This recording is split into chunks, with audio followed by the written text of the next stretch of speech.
Hello everyone. Good morning, good afternoon, good evening to you all. And welcome to another day on the channel. I appreciate you guys all being here today. Chievemo, Valerie, John, Mr. Santa, Patrick, Talon. Welcome guys. Valerie, good afternoon to you as well. Alright, so let's check a couple of things. Bag space looks not good. And we have mail to check. Looking for something specific?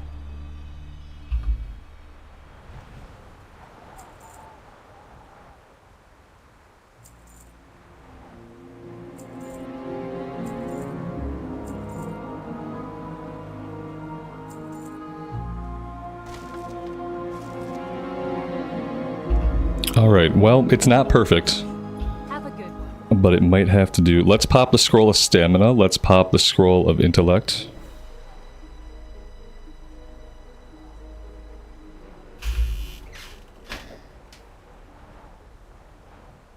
Tim, good afternoon, man. Welcome to the stream. Guitar Junkie, welcome, buddy.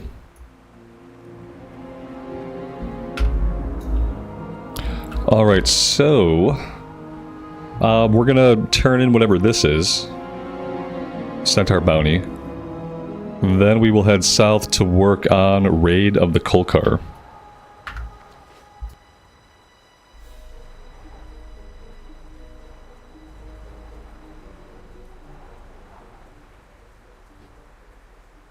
Did I cast my scrolls on an NPC? Absolutely. They both went on to NPCs. Yeah. I did. We buffed the heck out of that NPC. That's how it's done. See you around for the alliance. That is how you do it. I do that about 70% of the time when I pop a scroll. About 70% of the time I pop it on an NPC. If there's an NPC around, I'm gonna pop it on an NPC. So, yeah. Do I prefer the retail or classic art styles? It's just two different games. I don't know that I would say I prefer one over the other. I like classic and classic, and I like the retail style and retail. They're both good, just different. All right. Oh yeah, mail. Let's check the mailbox.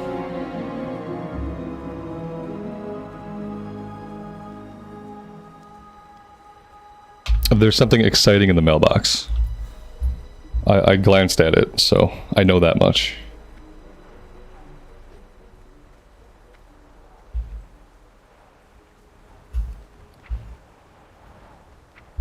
Maz, you're probably not here, man, but when you see this, thank you so much.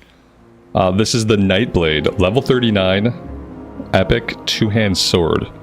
146 top-end damage, 43.4 DPS, with +7 weapon damage. Chance on hit to send a shadowy bolt at the enemy, causing 125 to 275 shadow damage. Very big.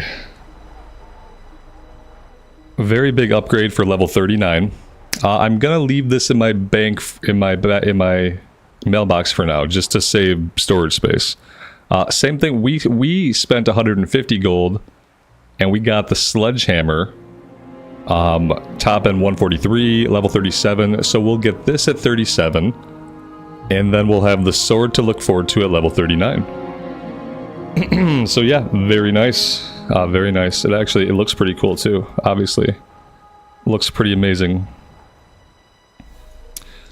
So yeah, that's what we have upcoming. And then it looks like we sold, what did we sell? Tin bars for 1 gold, and we did not sell the bronze. Alright, I think that's good. Well, let's get going. Yeah, it's gonna feel really good. We're gonna do a lot of damage in the 37 to 42 level range. The sword is a little bit fast for us. Like, it's a 2.8 weapon speed. But I feel like maybe that only negatively impacts Seal of Command builds a lot. Like, we want a slower weapon, but a 2.8 with the amount of damage it can do, I think that's going to be fine.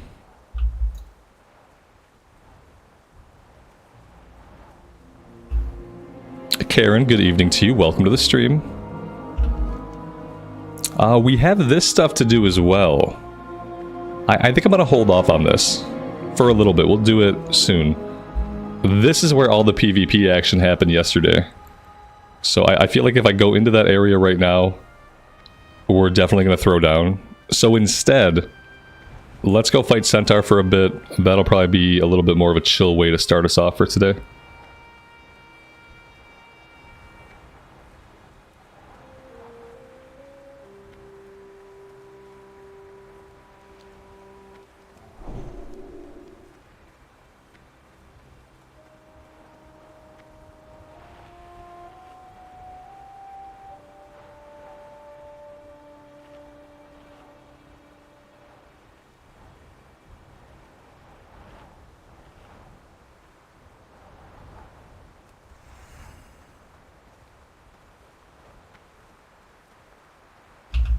I don't think I really want to go out of my way for copper.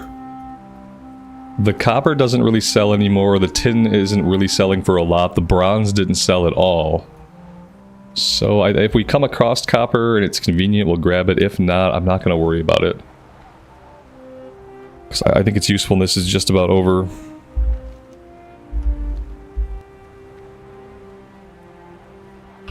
Can I explain the need for the slower weapon? No, I can't. All I know is that for red pallies, we need a slower weapon. I think it might have something to do with how Seal of Command procs. It may have something to do with how Seal of Command procs, which we're not using Seal of Command, but I don't know. Yeah, I just know that for a red pally, you prefer a slower weapon. And that's as deep as my knowledge into the game systems goes. Because I've never been a min-maxer, and I've never delved into the mathematics behind like how things work the way they work, because firstly I'm terrible at mathematics, and it was never a part of the game that interests me. Somebody could tell you why. Somebody could probably either tell you why or explain why that's not true. I used to think it had something to do with the way Seal of Command and the holy damage proc happened, because you would think the opposite. You would think, like, intuitively you would think, I want a faster weapon, because if my weapon is faster, it swings more, and if it swings more, it does more damage. So, like, intuitively, it doesn't make sense, but somewhere mathematically, it does make sense.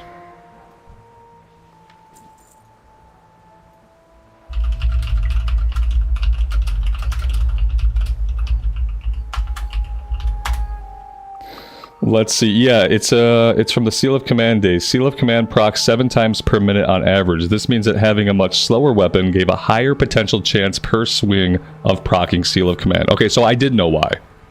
I did know why. And even reading that explanation doesn't really make sense. Yeah, Seal of Command procs 7 times per minute on average. This means that having a much slower weapon gave a higher potential per minute of proccing. So I guess the concept is, if you have a weapon that's swinging more than 7 times a minute, you're wasting swings, because you're only going to proc it about 7 times a minute anyway. So you want a slower weapon, which is increasing your chance per swing to proc, which is then maybe resulting in more damage. You see what I mean? You see why, like, even though I understand why mathematically, I still don't understand why. Yeah, like, now I get it. Like, I know now as much as I already knew. So we don't need a slower weapon, because we're not using Seal of Command. We're using Seal of Righteousness. So maybe we want a faster weapon. Maybe we are looking at something like a 2.8 weapon speed might be perfect for us. So yeah. Yeah, naturally your brain says slower equals more impact. Yeah, that's something too. Slower equals more impact. In this case, it's a mathematical thing that has to do with how many times Seal of Command can proc versus how many times it will proc if you're swinging more than 7 times a minute. It's it's strange. So now we know, but like some of us still don't understand, and I'm one of those people. So I guess we could ignore that. We're gonna ignore it. And we're gonna take the weapon that has the most damage. Like, we're gonna look at top end damage, we're gonna look at DPS, and that's what we're gonna look at for weapons. We're not gonna worry about the weapon speed, because we're not gonna do that build. We're gonna keep with the righteousness build, and if we want to deal more damage, we'll weave in Seal of Crusader. But yeah, we're not going to do Seal of Command.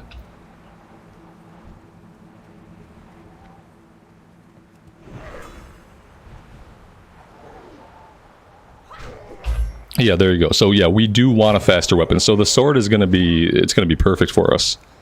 Once we hit 39, we can put that sword on. We're probably going to wreck things pretty severely. It's going to be a good time to get into some PvP. Maybe we should do some Battlegrounds at level 39 and see if we can just kill people with it. That could be fun.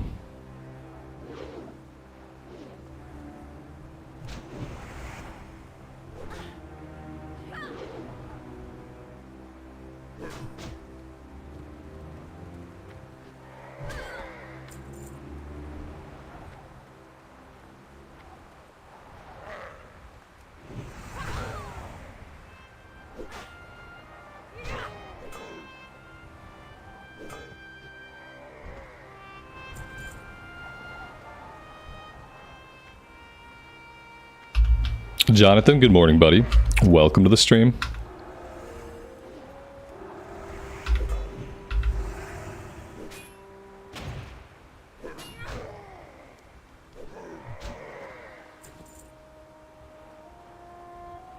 Do we get XP in Battlegrounds in Classic Era? My gut tells me no. My gut says in Classic Era, you wouldn't be getting XP from Battlegrounds, but I could be wrong. There might be quests, like maybe there's quests you can do to complete the Battlegrounds, and maybe those would give XP. But I don't know if they give like kill XP or like completion XP, do they? Because we weren't even getting bonus XP for dungeons until like late Wrath of the Lich King. So I would say no. Like probably Lich King, and whenever you could queue up, like whenever you got the ability to queue up in the random finder, like that's probably when you started getting like XP bonuses for like completing a Battleground. Yeah, otherwise only from quests.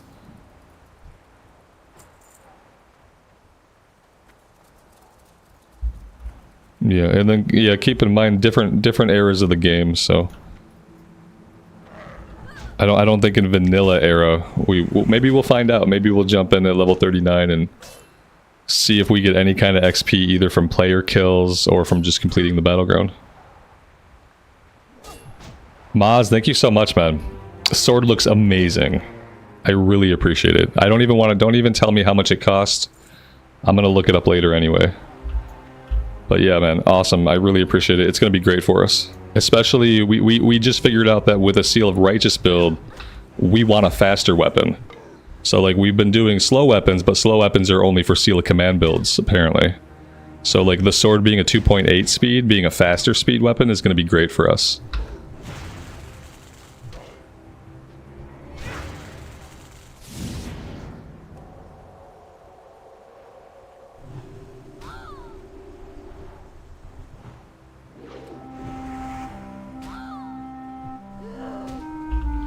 Yeah, we did a little bit of research a couple minutes ago, and it turns out that only Seal of Command requires a slow weapon.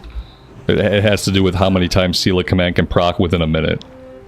And then for a Righteous build, like we're doing, we actually want a faster weapon. So I've been doing it wrong the entire time. If I had been looking for faster weapons this entire time, then like we could probably have been killing stuff faster. But yeah, now we know. 20 years later, now I get it.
John, that's awesome, man.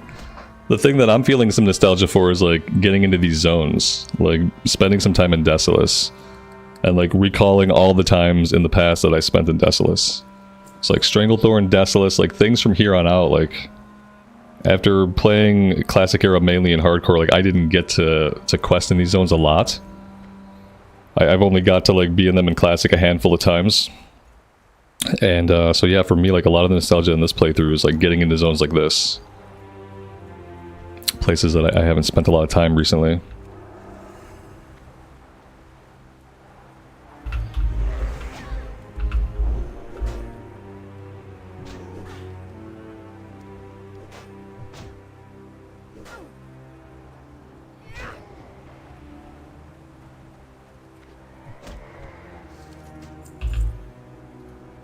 Ooh, that's nice.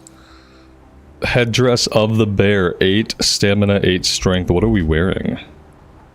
We are wearing a Phalanx headguard of the bear, same stats. I bet we bought this. I think I paid 30 gold for this. I'm pretty sure I paid a decent amount of money for this, so I'm gonna hang on to this.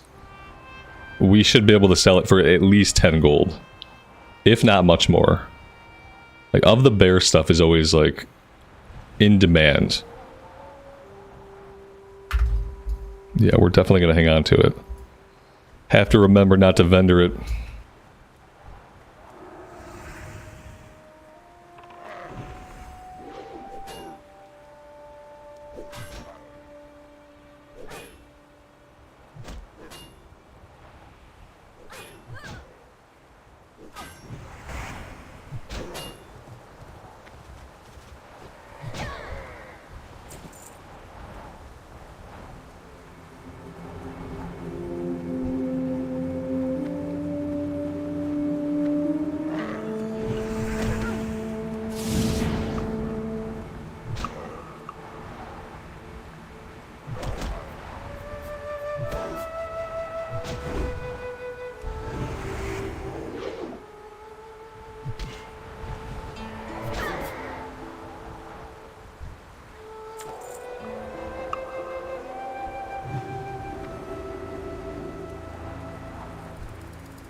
Yeah, see, that's, yeah, what you guys are talking about, it's one of the big RPG things that WoW lost along the way.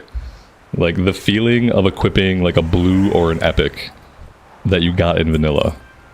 Like, just how good it felt to even get a blue, let alone an epic. Especially, like, you know, always, basically, even if it's, like, your 100th character, it still feels really good and very meaningful. And that was something that, like, it just got washed away. The value of a piece of gear and like how you felt about like its importance and rarity like eventually got completely swept away. To where like I don't really like in retail when I get a new piece of gear, I look at the numbers and the arrows telling me it's going up. I don't look at anything else about it. I don't read the stats. I don't care about anything it says. because it's like, oh, it's 19,523 intellect, 1,252 stamina, which is more than the one that you have on, which is 1,922 intellect and 1,100 stamina. Like, oh my god. Part of it is the number inflation, and a lot of it is just like how often you get a new epic, how often you get a new blue item. And it's like, you know, it's it's hard to even care about the gear, and like the gear is like the main thing that you're chasing in retail, and like you chase it to the extent that like every new piece you get just feels meaningless, except as a way to boost your overall item level. Like it's just about making your item level higher.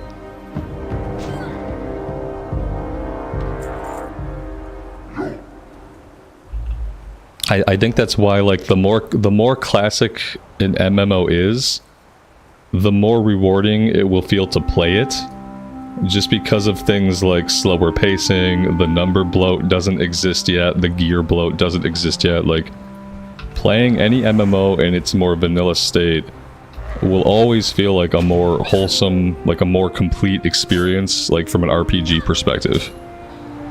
Because like so many things happen to an MMO as it ages, even if you're not trying to design it that way, like number bloat and stuff that like start to strip away like the good feelings of playing an RPG.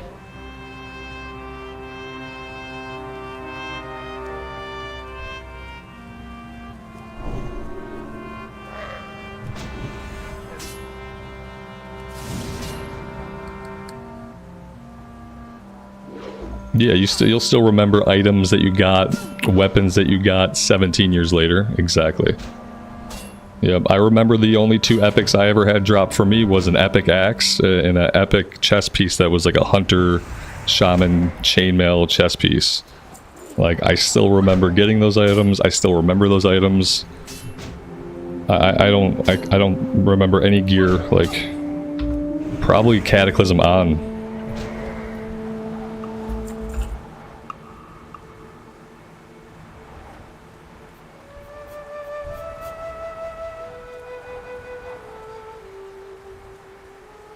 Yeah, I think it was the ice mail. Yep, that's what it was.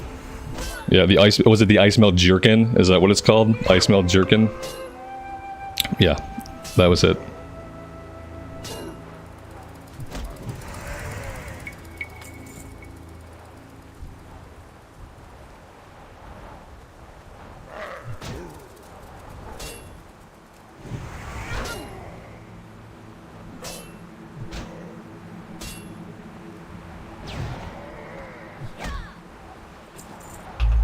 Alright, we are done with the quest. Let's see. Bone Collector is a little bit too high of a level. This quest turns in all the way back down here. Do I want to make that run right now? If I make the run now, I can hearth back.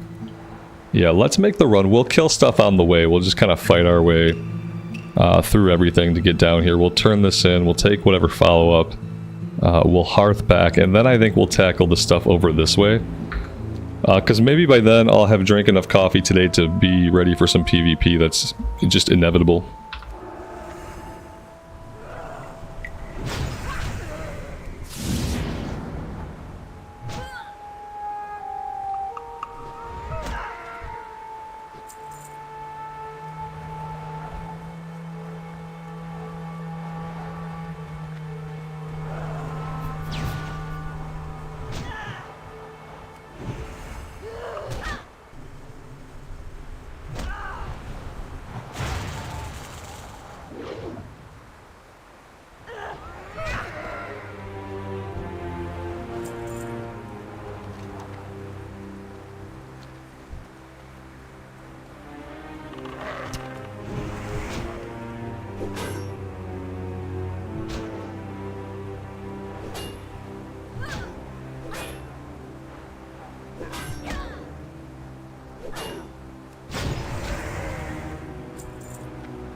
I don't think I've ever leveled a shaman high enough in classic era to even have Wind Fury.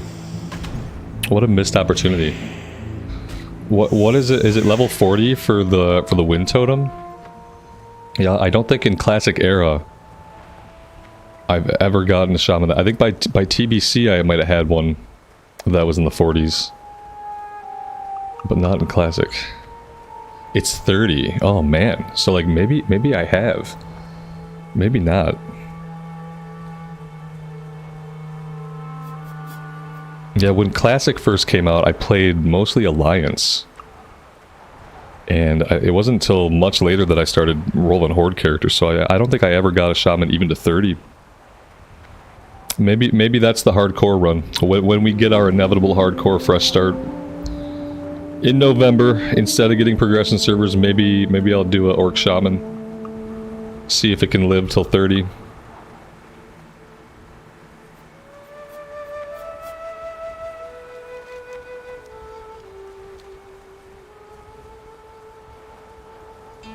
Although I feel like a Wind Fury build would also be pretty cool in PvP.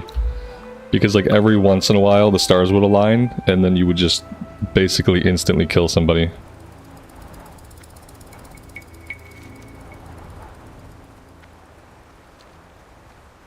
That's right, my very first hardcore character on Bloodsail Buccaneers was an Orc Shaman. And you know what? We made it pretty far.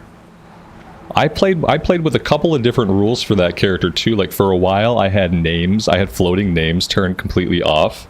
So like we wouldn't see mob names in the distance, things could be hiding from us and stuff. I think I was making my own gear a little bit on that character instead of like using stuff. Yeah, I did a few extra modifiers in that run and we lived till 19. That's pretty successful. So yeah, maybe we'll do that again when they do their fresh start. Sounds like a good idea. Whitney, good afternoon. Welcome to the stream.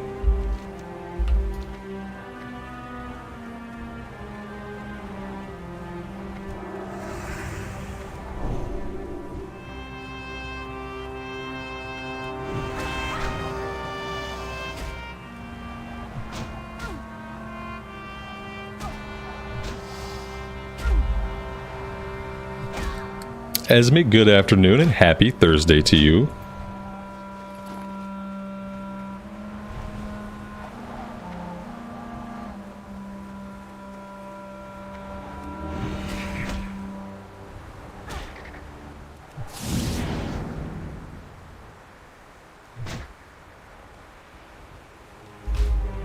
Yeah, it's almost Friday. Oh, speaking of Friday, I don't know if anybody cares about this, but maybe some of you guys played the game New World when it first came out back in 2023.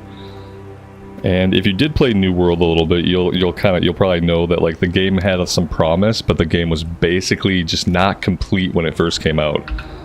The relaunch of New World, the rebranding, relaunch, maybe slightly more of an ARPG now. The open beta for that is tomorrow. So if any of you guys were interested in New World or in the reboot of New World Aeternum, maybe check out the open beta. I'm going to check out the open beta. I'm going to record some gameplay and put some stuff up on the channel, like recorded stuff. And then we'll see. I doubt it. It sucks to say this, to have this like mentality, such a negative mentality. I doubt it will be any good. I doubt it will be good, just because of like where we're at with game development recently, and like, you know, we saw what happened with New World originally. Like, New World was a game that like it needed one more year in the oven for it to be a complete MMORPG that could have been really good, and they just didn't. They didn't give it time to cook, and it kind of released in a bad state. And then people didn't care about it because people don't have patience to wait for a game studio to make the game just like fundamentally what it should be in a 1.0 state anyway. So like it didn't do well. So yeah, it probably won't be great, but I am going to check it out for us, and we'll see. We will see what it's like. Yeah, I also you can opt if you have Game Pass, if you have Xbox Game Pass, then you can opt into the beta that happens this weekend, and you can play the New World Aeternum beta on the console. That's also like a big shift of their rebranding and relaunching it, is to hit like the console audience. They really, for whatever reason, that's where they think they're gonna do well, is if they can capture the console audience. So like I said, it's still kind of an MMO, I guess, but it's also like maybe a little bit more gameplay wise like an ARPG. I'm not sure. I've been on kind of a blackout about it, so I don't know if it's like full on like Diablo-esque or what it is, but I'm curious to find out.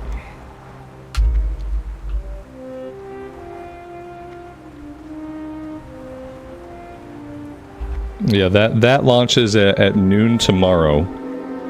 So we're probably going to have a little bit of a later stream, because I think I'm going to record some content in that tomorrow, and then we'll do the stream after, and then I should be able to put that video live and kind of share my thoughts about it by the end of the day tomorrow. So yeah, that's probably the plan for Friday.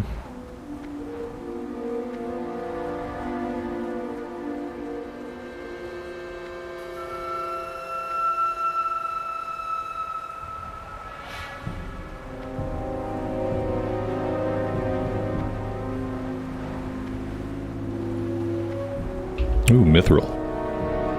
Mantar, good evening, buddy.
Alright, we need to bring 6 bags of crudely dried meat. I'm assuming we're gonna raid the other village for that. Yes. Okay, so we're gonna go steal their meats.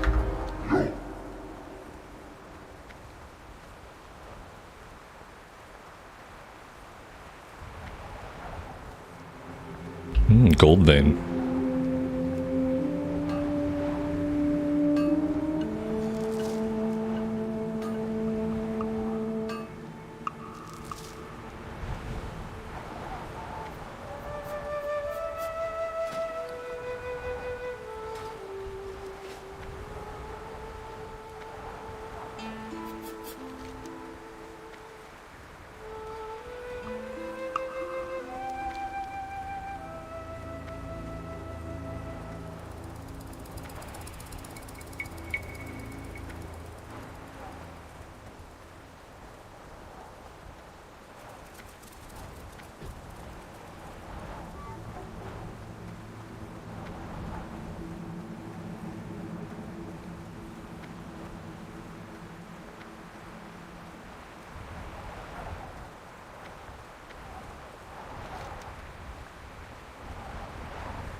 The original plan was to hearth out of here, but I guess we'll go back and we'll do this.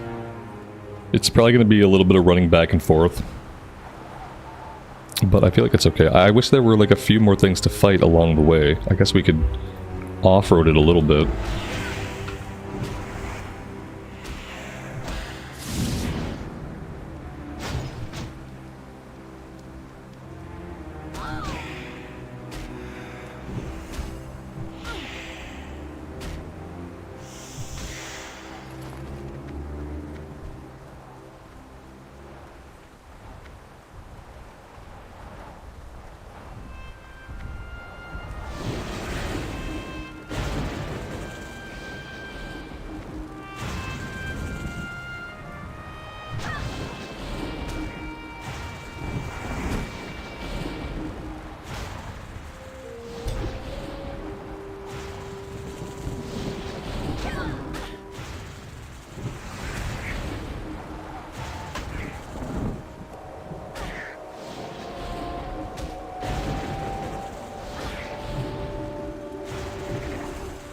So note to self, the Thunder Lizards have a ton of HP and just are not to be trifled with. They also lightning bolt us continuously. It's the only thing they do. And we are not very resistant to that damage. So yeah, Thunder Lizards, we're gonna leave them alone from now on. This is kind of obscene actually. We don't have enough mana to do anything. Okay, that's good.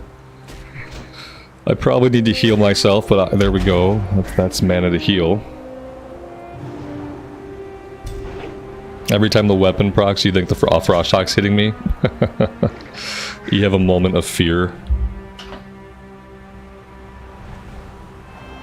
Do paladins have the ability where the hammers swirl around us? That's probably an ability that we got in Wrath or later. We don't have any fancy looking abilities. So if it was a fancy looking ability, like a Crusader Strike or Divine Storm or something like that. No, we didn't have that. We're good at auto-attacking though. That is something we excel at.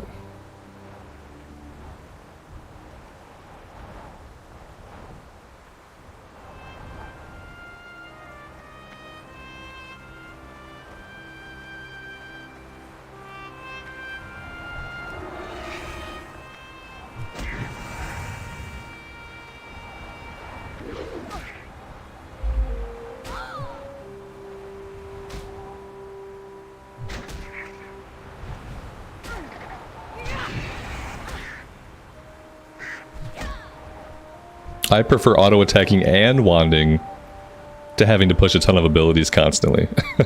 Like I'll take either. Can I auto-attack or wand? Great.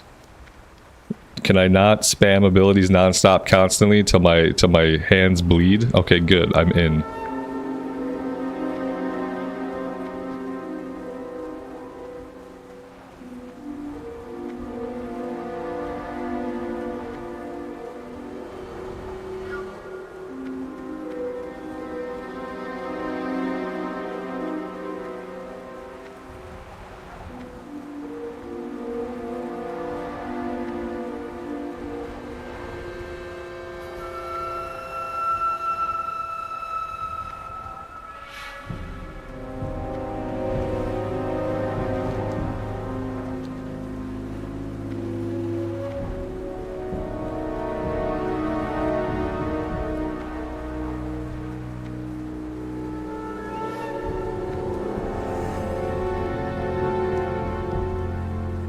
I'm really itching to fight these demons, but we're just not ready yet. And we don't have a quest for it. Oh, you know what? There's a breadcrumb quest in Ironforge that we have to grab in order to open up a chain of quests that happens here in Desolace and is given to us by a dwarf. So I have to remember to stop in Ironforge at some point and find this breadcrumb quest. So I think it somehow ties into doing a quest over in this area, which also deals with demons.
Oh, we're gonna get up there.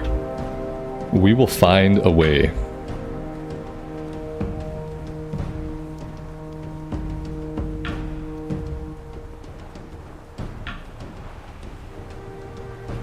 That was like, that did not look like it was going to be a likely way. That was very deceiving. I did not think we would get up that, but apparently it's fine.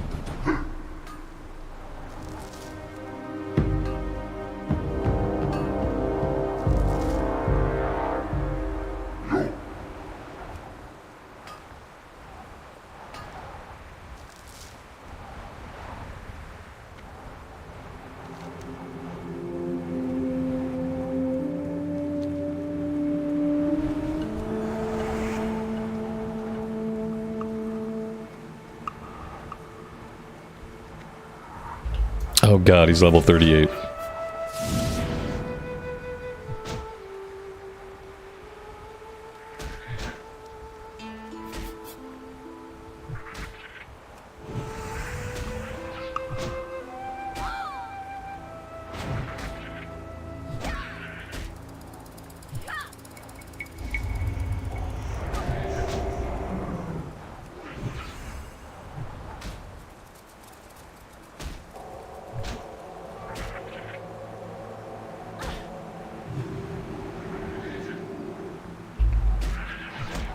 Tim, thank you so much, man, for the 1 month. I really appreciate you being here. Yeah, that one worked. Yeah, see, I also redid the widget today. So this is brand new widget. Copy the URL fresh again. And so, like, there we go. It's working for single memberships still. And so that's a good sign. At least, like, a part of it works in some way.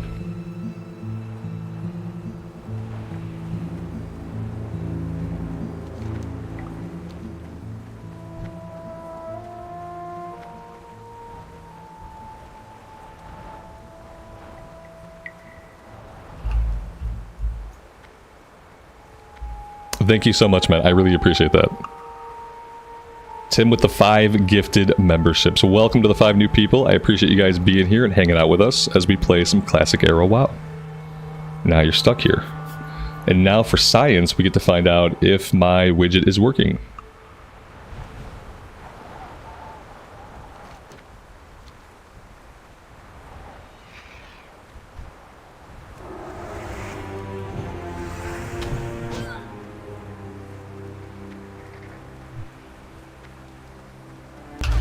Unfortunately, it seems like the answer to that is no. It's still not picking up the gifted subs. So like, I wonder, like, what are my options here? Do I have to send an email to the Streamlabs people? Because that's really strange. It has proven to, you know, it used to track the gifted subs just fine. And then suddenly it stopped. And it seems like it's just like there's a data stream problem somewhere. Either the data isn't leaving Streamlabs for the gifted memberships, or it's not getting to or from YouTube. Like, I don't know, really, there's a problem somewhere. Because it's able to communicate out a single sub. YouTube ingests it, the widget updates, and it doesn't seem to have a problem with that. But then now the gifted subs, it doesn't pick them up. It's like they don't happen, but they do happen. They are happening. And that's so weird. And like, I don't even know like what my recourse is as just someone using the widget. You know, it's a free widget. I didn't pay them any money, so, you know, I just like, I kind of hope that it works and rely on it to work, and then when there's an issue, like, what can I do? I can wait and do nothing, and then we're not tracking our goals properly, which is incredibly obnoxious to me. Or I send an email to somebody, and, you know, nobody reads it, it gets put in the bin, and, like, whatever the problem is, it either gets worked out eventually, or it doesn't.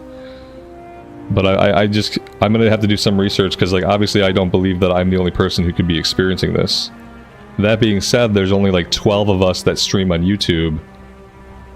So maybe I am one of the only people experiencing this problem. Because, you know, yeah, there's not as many people here. Maybe I should report the issue.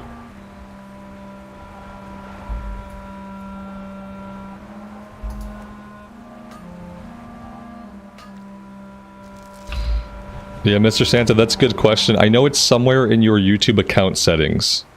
Like, it would be somewhere in your YouTube account settings. I don't know, like, the subcategory or the tab or exactly where it would be at, though. I think that they default to being on, unless an action at some point turns them off, but I'm not positive. But yeah, my understanding was that GIFs are by default enabled on most accounts. Now, there might be certain types of YouTube accounts, like maybe if it was like a kid's account or something like that, that would have it disabled, or if you've gone in and disabled it at some point.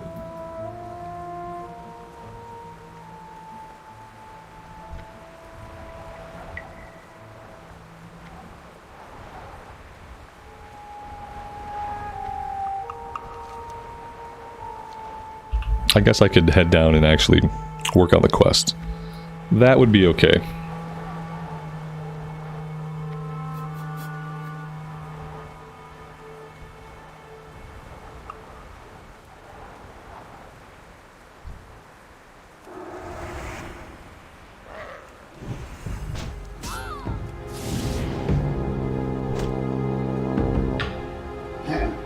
Maybe what I need to look for is maybe there's a different widget I can use that would track memberships also, but maybe it also tracks some other stuff, and then that way, even if we have to track members and some other things with it, it could all track accurately. I don't know. I'll have to look at what my options are.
Nicholas, I appreciate that, man.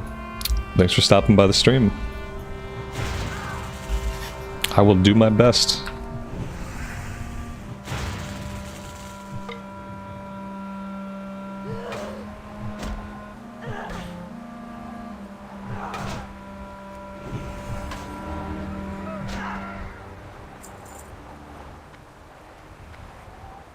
So we're looking for, oh, there we go. Sacks of meat. So brown sacks of meat. I see one. This looks like one right here in front of us, but this is not one. This is a lie. So this sack is a lie, but some sacks are for real.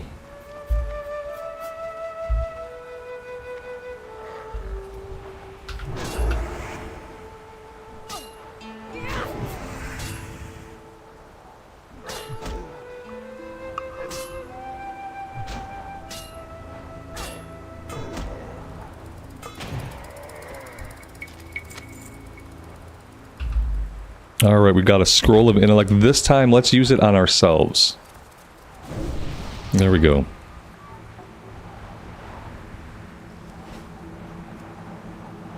Also, inventory space is not looking great.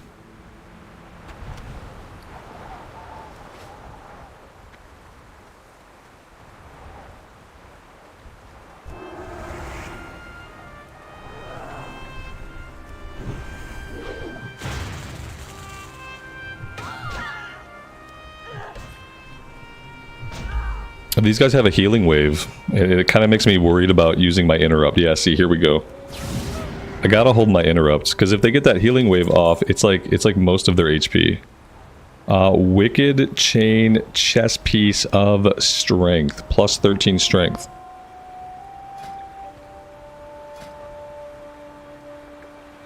Yeah, we're still good with the Shining Silver Breastplate, but I will probably be able to sell that for like at least 5 gold.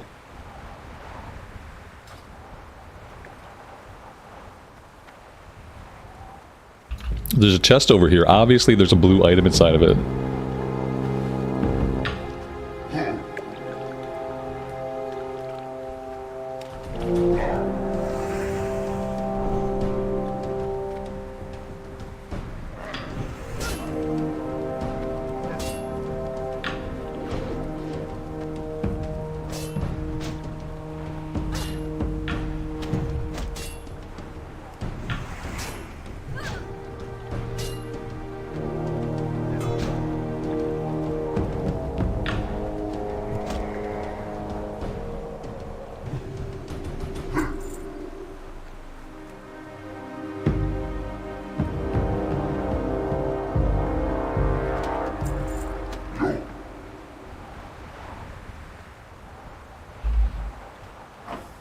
There's a YouTuber named Showbeck.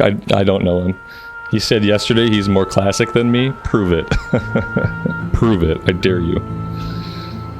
I don't know how you would prove it, but maybe he is. Is he streaming on YouTube right now?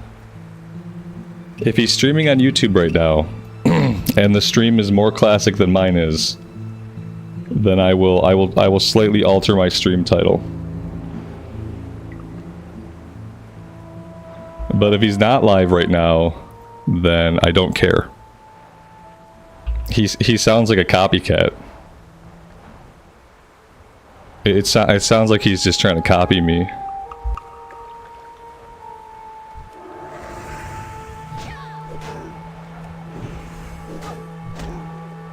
He plays on a Windows XP computer, yeah. He's streaming through like a capture card from a Windows XP computer.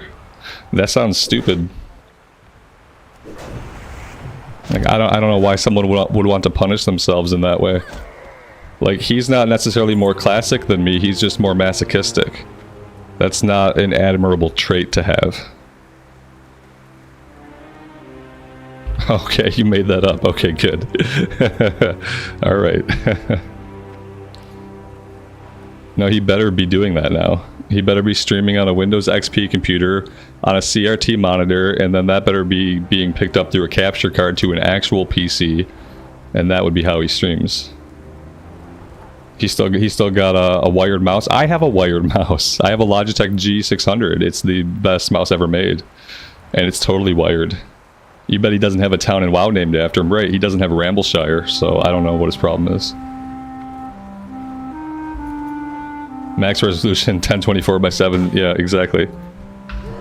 I mean, let's see it. He's streaming retail right now. Oscar says he's streaming retail right now. That sounds a lot more classic than me. Yeah. He's playing War Within. He's obviously a retail Andy. Give me a break. I'm not even going to go to this guy's page unless he's playing classic, so... He's on a ball mouse. There we go. Right on. No, I don't know who he is, though. I wish him all the best. I have no idea who he is. I wish him the best. Whatever version of WoW he wants to play, I don't care. But if he's playing classic and I look at his stream and it looks more classic than mine does in some way, then I'll slightly alter my title. Because I don't want to be clickbait or anything.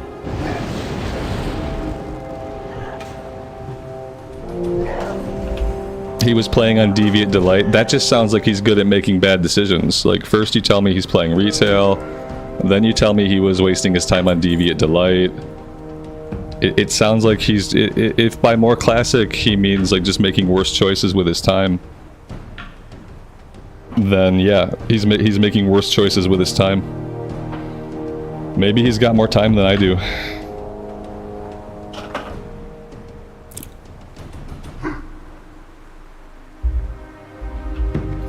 I'm assuming when he said it, he was saying it ironically, you know.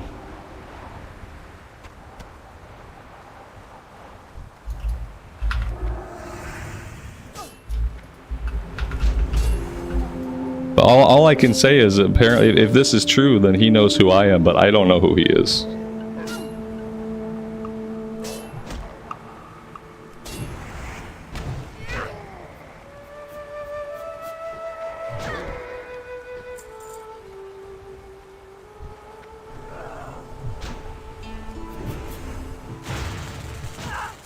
Tell him to meet me in Stranglethorn Vale. Yeah, meet me on Whitemane in Stranglethorn Vale. And we'll throw down. That's how we settle this. You can't bring a hunter.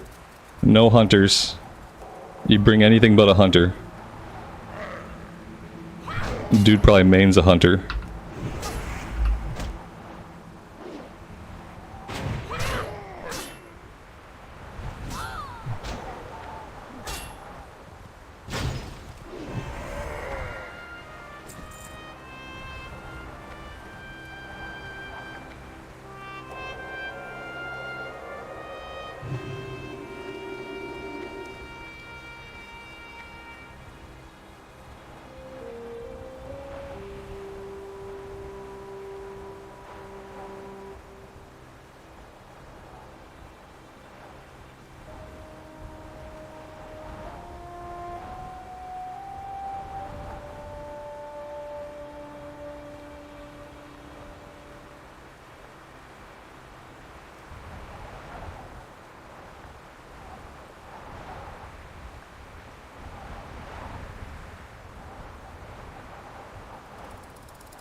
Am I looking up an unwired mouse? No. No, I was looking up Showback, obviously.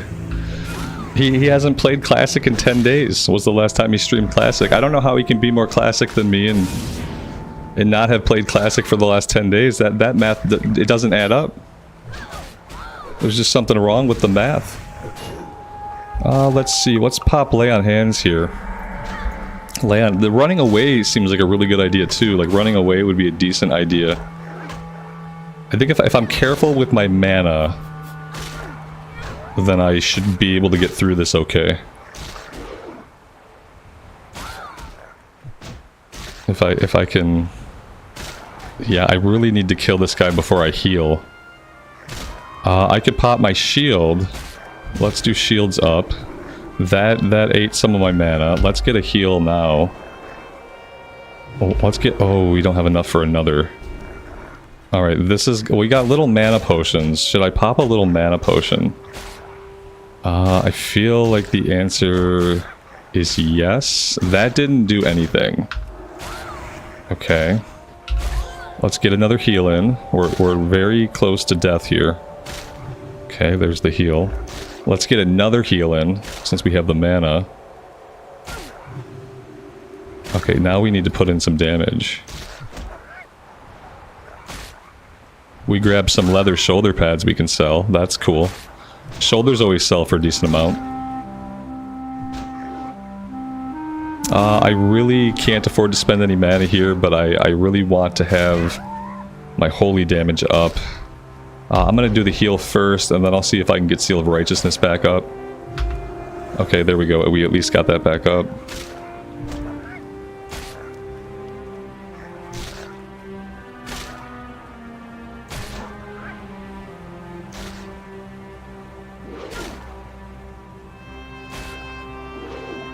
Okay, a dodge and a miss. Great, great, great.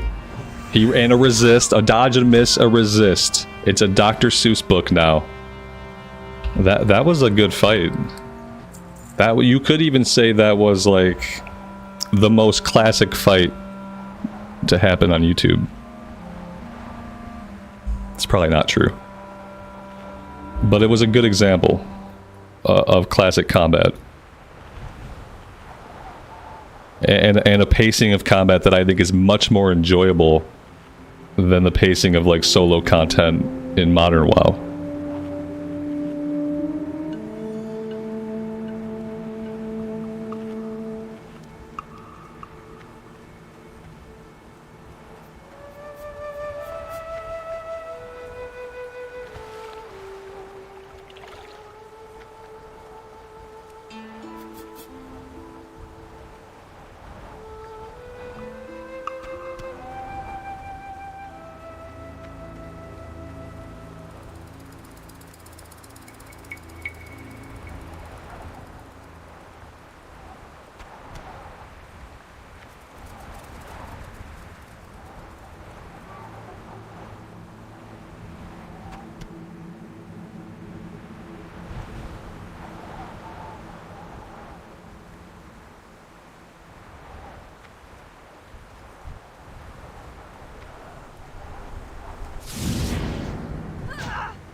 Am I a Lions fan? Yeah, I'm a Lions fan and a Chiefs fan. I have lots of teams that I like. But yeah, I'm definitely a Lions fan and a Chiefs fan. Those are my top teams.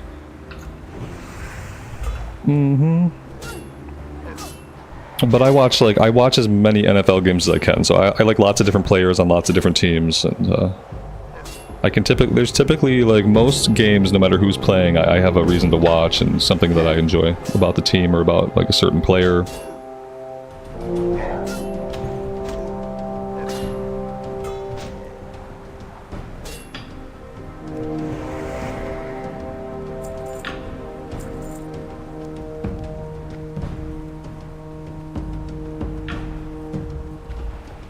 And we have the NFL ticket, so like on Sundays I'm often watching 4 games at the same time. Like there's a reason why I don't typically stream or do anything on Sundays, especially this time of year, and it's because I'm watching too much football.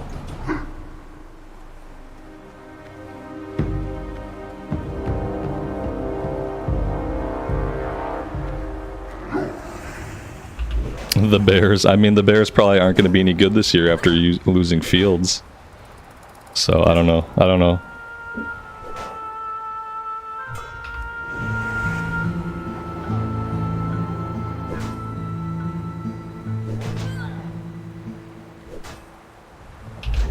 Yeah, both Denver and Seattle looked really shaky. I'm kind of worried for Denver when they have to go up against like real NFL teams and not the Seahawks. Because yeah, I like Bo Nix and I want him to do well, but man, they gotta settle in. because that game was not a good performance for either team, but it looked really shaky on the Denver side.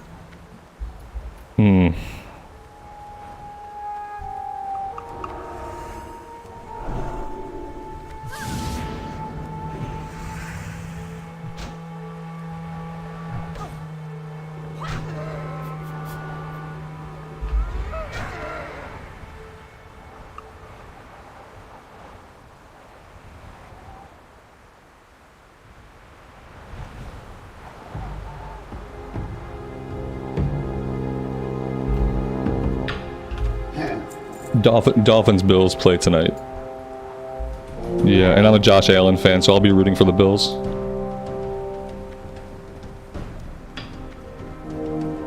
We are done with this quest. That's going to take us all the way back out to the west to turn that one in.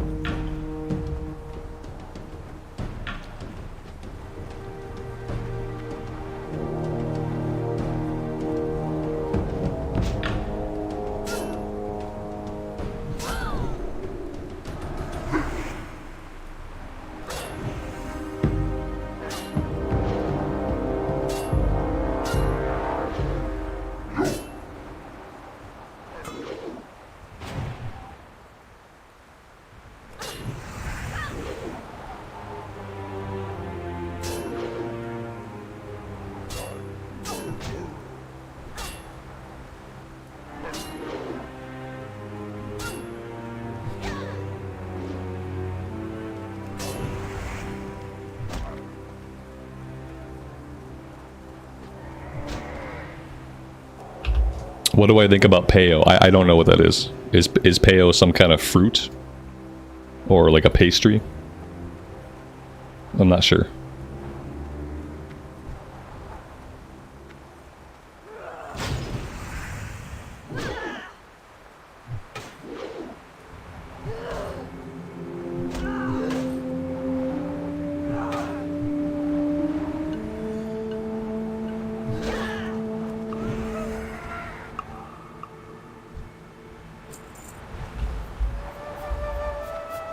Did I miss a loot? Where did I miss loot? Aha! I did miss loot. Thank you. It's like the sausage version of mayo. Oh, okay, yeah. That sounds right. It's a tropical fruit. I think that's a papaya.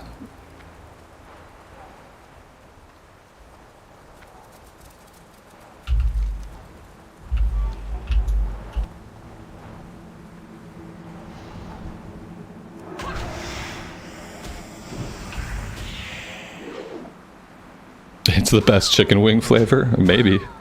I still don't know what it is, so I'm not sure.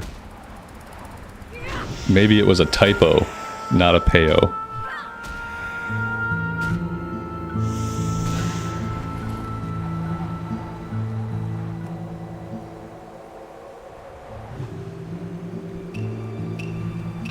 Oh, not Peo. Peo is another streamer. Oh, okay. Yeah, that makes sense. I don't know any other streamers. It's very rare that I will know who someone is.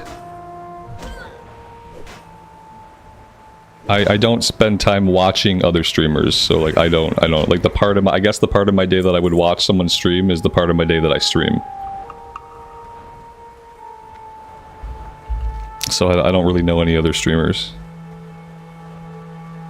Like the only thing I watch Coke Carnage, but I watch Coke Carnage's YouTube channel. Like I don't think I've ever tuned in for the dude's stream because like he streams during the day, and like I'll turn something on YouTube at night sometimes just to have something on in the background to passively absorb. Like Coke Carnage and Christopher Odd, those are the two guys that I'll go to their YouTube and turn something on sometimes. But I don't watch anybody stream. I don't have time.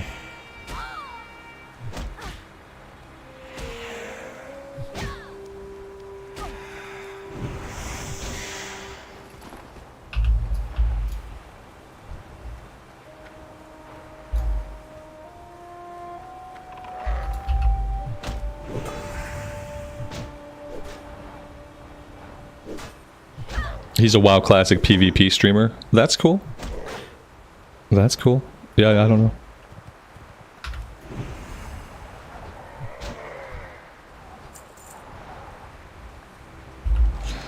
Alright, I will start heading in that general direction. We're avoiding thunder lizards. They're on the endangered species protection list now. We're not fighting these guys anymore. Because they're incredibly beefy and all they do is lightning bolt us. So those will be the only mobs I avoid. Anything else will kill it for loot.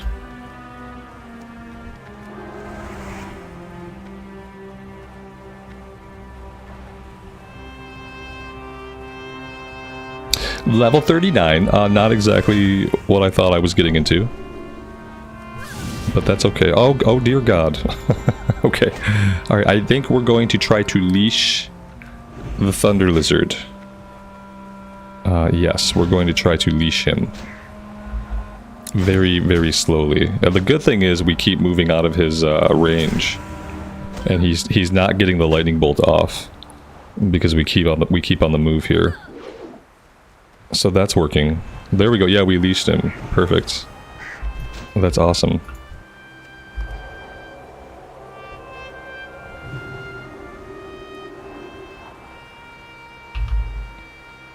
So far, I've really enjoyed PvP in Classic WoW. Like, I've tried PvP in Modern, I've tried PvP in Cataclysm, and I didn't really like the flow of combat or the way, like, the pushing of the buttons. But so far in Classic Era, I have enjoyed all of my PvP encounters, even the ones where, like, I get crushed. Because I feel like even during those times, like, I learned something. Even if what I learn is that I just can't fight hunters. Like, I always learn something when I PvP. So, yeah, it's been fun.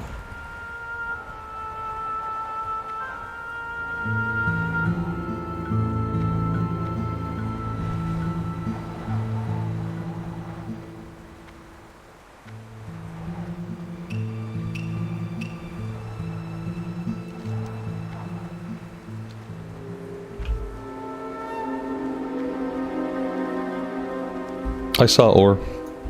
Oh god, oh god, oh god. Level 40 elite, oh no. That was close. I don't know where he was coming from. Oh, you know what? Was he chasing somebody? Maybe he was chasing another player. There could be Horde. We haven't run into Horde all day. We're talking about PvP. So now I'm kind of worried.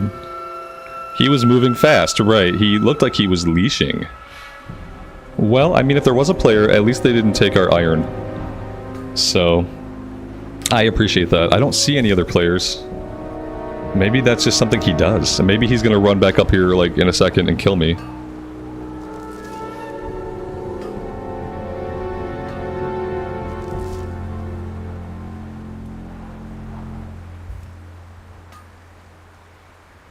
How am I this good at entertaining? And I don't watch others to learn? Well, I mean, before this, I was a corporate training developer, so, like, a lot of my skill with, like, just speaking in general, but also, like, facilitating conversations amongst groups of people, I got a lot of these skills from my prior career. Like, being in classrooms, teaching classrooms, being in meetings, that's probably the only reason why I developed the ability and, like, the desire to stream. Like, I probably wouldn't be a person who could stream and do this if I had my past life. Like, if I had tried to do this in my 20s, I would have failed at it for so many reasons. And it wouldn't have been enjoyable for me for so many reasons, the way I can enjoy it now.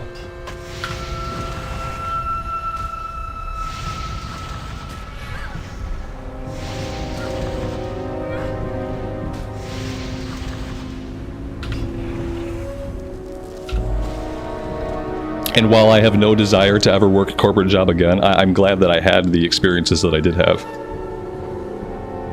Because it was literally skill building to kind of get me where I'm at today.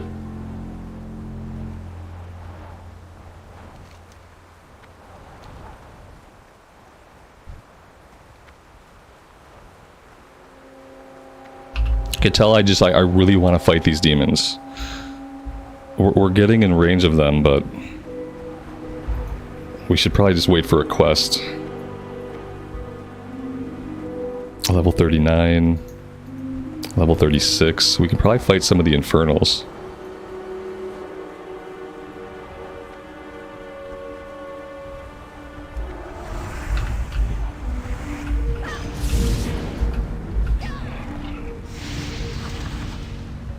Yeah, and of course the other thing that helped was that I played World of Warcraft for 20 years. That helps too.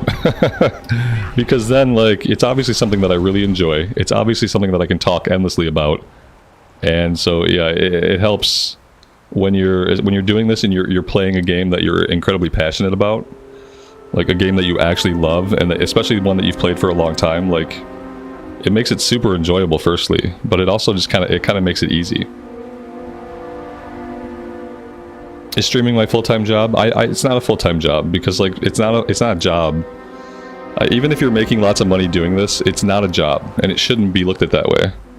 And also, like, I don't do it full-time because for me, full-time implies that I do it 8 hours a day, like 5 or 6 days a week, and I don't. You know, I stream for like about 4 hours a day, sometimes a little more, sometimes a little less. I typically stream like 5 or 6 days, but I've also been known to take time off. And so no, I don't think of it as a full-time job at all, because it's not.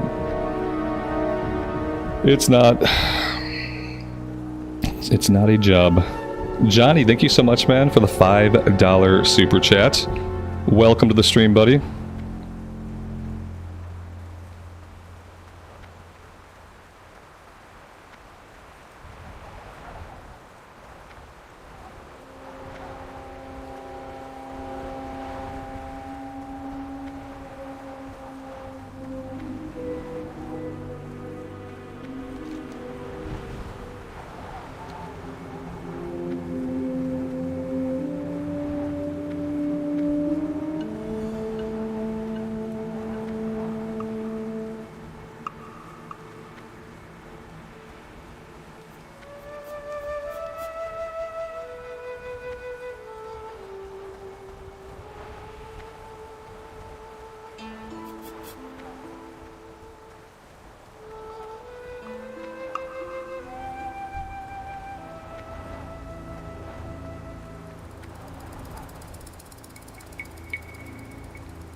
Alright, I don't remember if she's going to have another follow-up or not.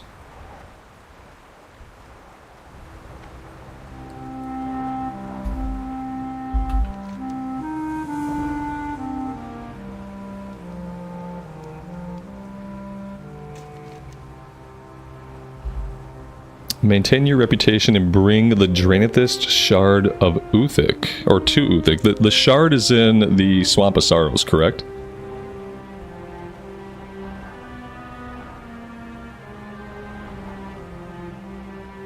Yeah, the Swamp of Sorrows. Okay, yeah, we're not going to the Swamp of Sorrows right now. Maybe eventually we will go there. There's not really a lot to do there, especially for Alliance. The Horde have a camp in Swamp of Sorrows, but the Alliance do not. So we will take that quest, and I think that we are going to Hearth out of here. That'll put us back up here. We can go tackle this stuff over to the southwest. Johnny, congrats, man. See, you're not falling too far behind. We could do Scarlet Monastery, like whenever you want to try it. Whenever you think you have time and you want to give it a shot, we can try to put a group together. McLovin, thank you so much for the $20 super chat, man. Good afternoon to you and happy Thursday. That's a lot of support, man. I appreciate that. Thanks for being here.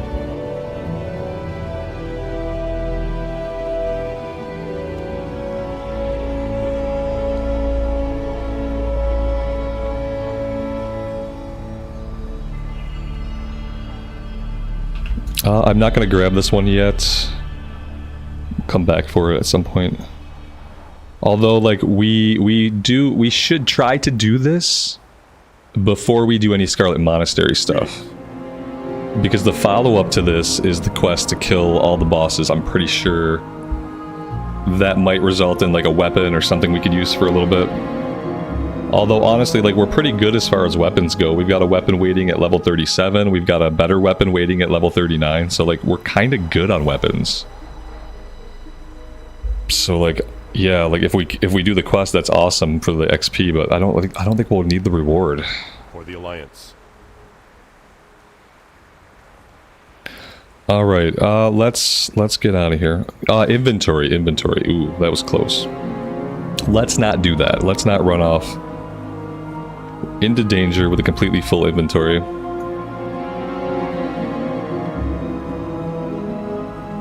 Open for business. Okay, we're keeping the of the bear stuff. We're gonna sell that. We're gonna sell this. We're gonna sell the shoulders.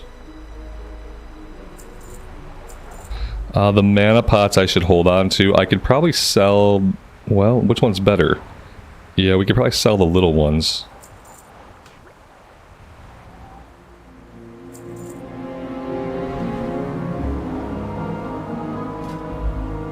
The turtle meat I need to find some soothing spices so that I can cook that.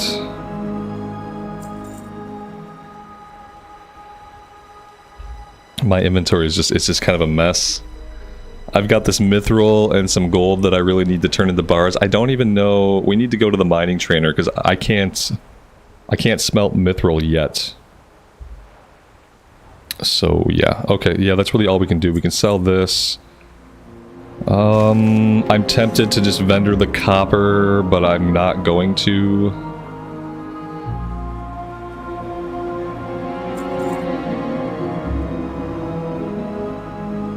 Maybe I should mail off the silk. We're getting a lot of silk that I'm not using. Eventually, our tailor will be able to use some of that silk, so that's good. I think I'm just going to send it over to the bank alt for now.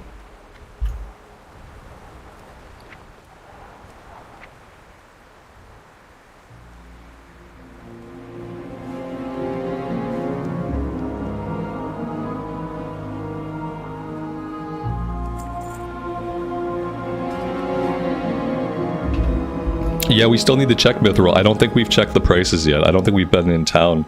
Yeah, we started finding mithril in Stone Talon, so yeah, we just haven't been back to a city yet. At some point today, we'll have to visit a city to do a couple of things. After we finish here, I think we're going to do these few quests, and then we'll probably want to head back to the Eastern Kingdoms. Maybe by then we'll be level 36. We'll probably be ready to do a few more things back in Stranglethorn for a bit. And then eventually we'll head back out here to do the level 39 stuff.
Alright, so I have to keep my eyes open here.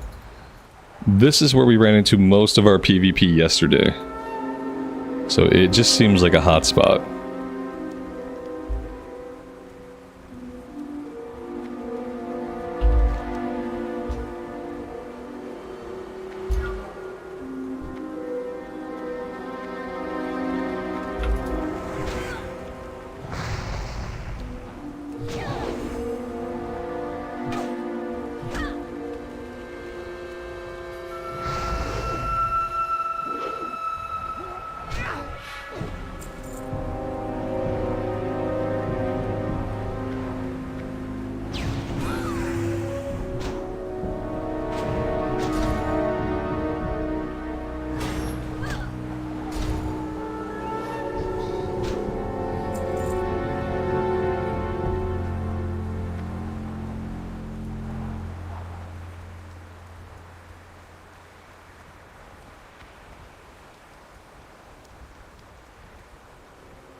I don't know why I always struggle finding the entrance to this place. I believe maybe it's this way. Somewhere there's an entrance. I promise. There's a way to get in somehow.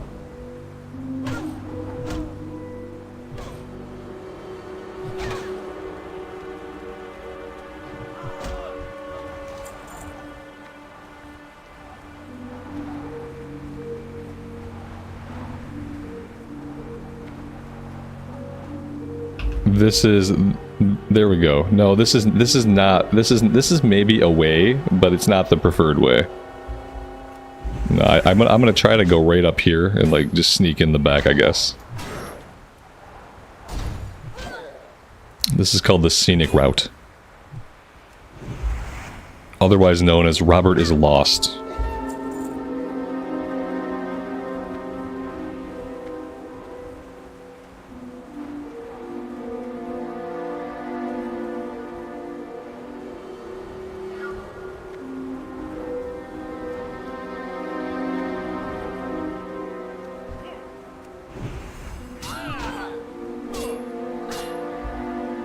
There you go. That's how you break into a keep. You go around the back.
I think we're good.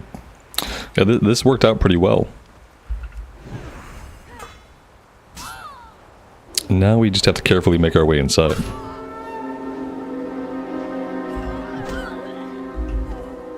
Karen, have a good rest of your night. We'll see you next time.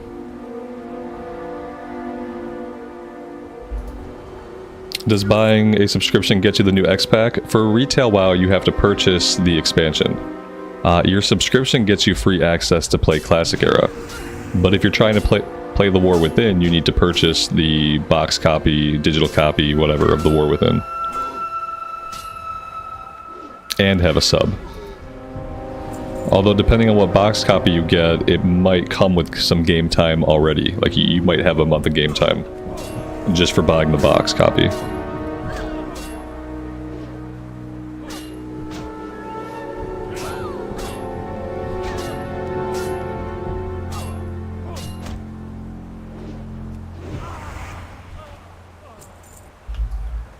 The new level cap is 80. If you're playing on like a free trial, I believe they might cap you at 20. But then if you owned Dragonflight, then you know you have access up to Dragonflight. But if you're on a free trial, you're capped at like 20.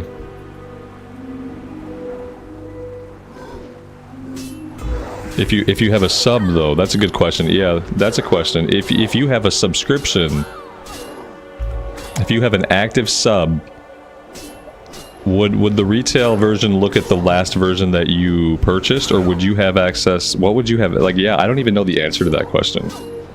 If you have an active sub and you own some version of retail at some point in the past, like let's say the last expansion you bought was Battle for Azeroth, but you have an active sub, what is your level cap in modern WoW? Like, where does the game stop you now? Does it stop you at 70? Is that what it does? Because if you have a sub, you're not a trial account.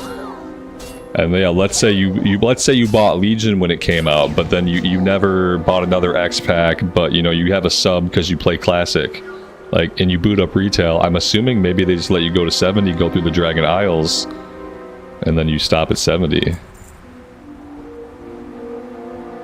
If you have an active sub, you automatically have Dragonflight. There you go. Dustin's got it. That makes proper sense. Okay, there you go. Yeah, you can get the 70. Yeah, I've never, you know, I've never thought about that before, because like typically when I play modern WoW, I'm up to date with the expansion. Otherwise, I'm not playing it. So yeah, I never thought before, like, where does a sub get you if you haven't bought the most recent X pack? Well, that's good though. That's how it should be done. Because at least that way, if you have an active sub, you can play through Dragonflight and decide, like, do I even want to bother with War Within?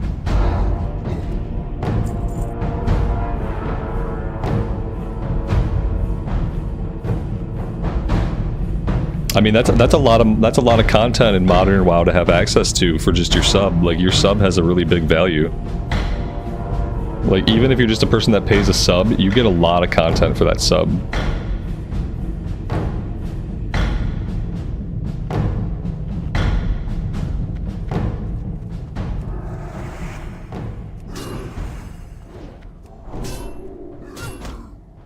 Like, when you think about it, the fact that your sub gets you all the versions of Classic, and it gets you up to level 70 content in Dragonflight, it's crazy. Because that level 70 content, like, that's any time walking campaign that you ever could want to do, like, up through Dragonflight. You know, you can do any of the time walkings. It's a ton of content.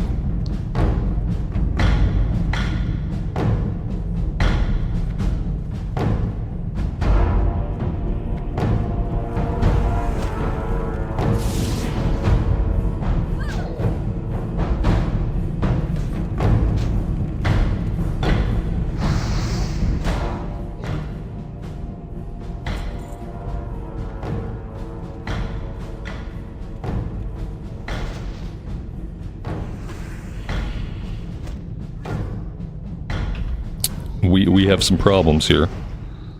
We should be able to deal with these problems. While we put our shields up, let's go ahead and get a heal in. Burn one of these guys down.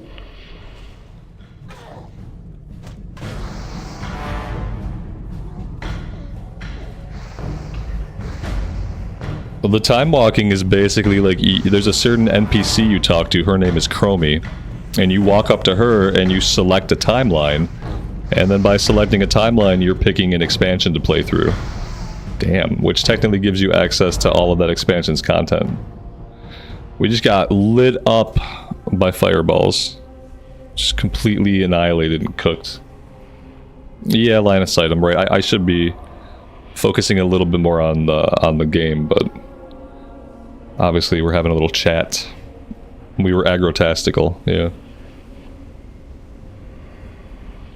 Yeah, I feel like playing the game in expansion behind and taking your time with it, you know, that's definitely a way to avoid, like, caring about or any of, like, the endgame activities or any of the daily, weekly grind. Yeah, it's definitely one way to do it. Where, like, you can engage with the parts that you're going to engage with and then, like, don't worry about the rest of it.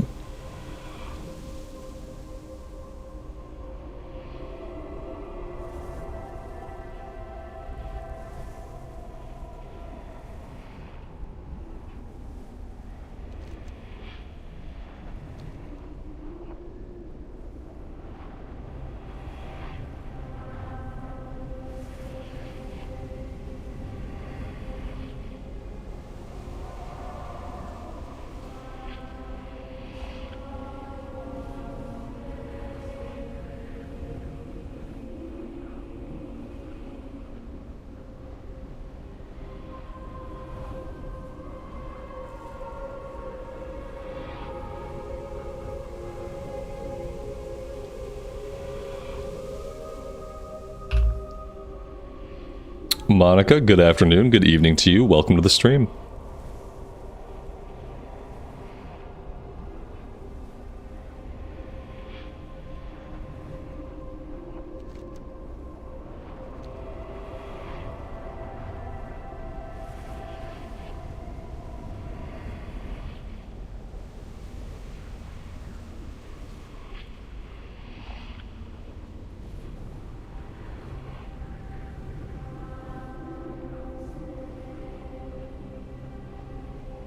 That's true, Dustin.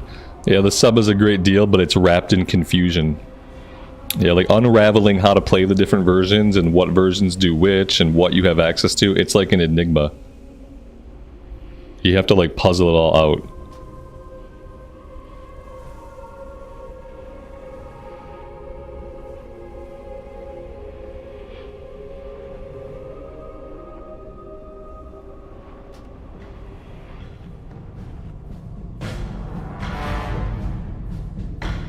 We have a patroller here, I didn't realize.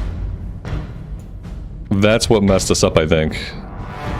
Alright, so there's 2 in the room, there's 1 patrolling. Find Tyrannus. This guy is somewhere outside.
That's 36. Very nice. Progress has been made.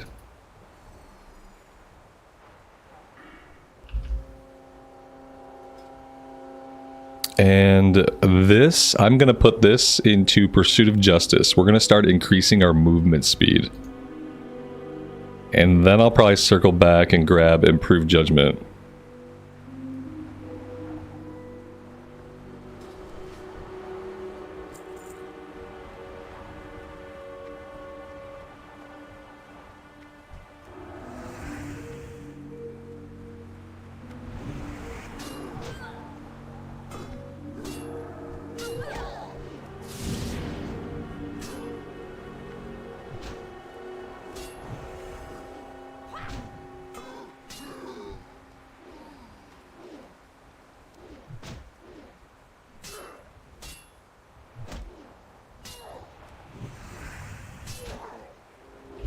Yeah, I think especially on a PvP server, Pursuit of Justice is worth it. Like, all the times that we end up either having to chase somebody down or wanting to run away. It's going to help us either way.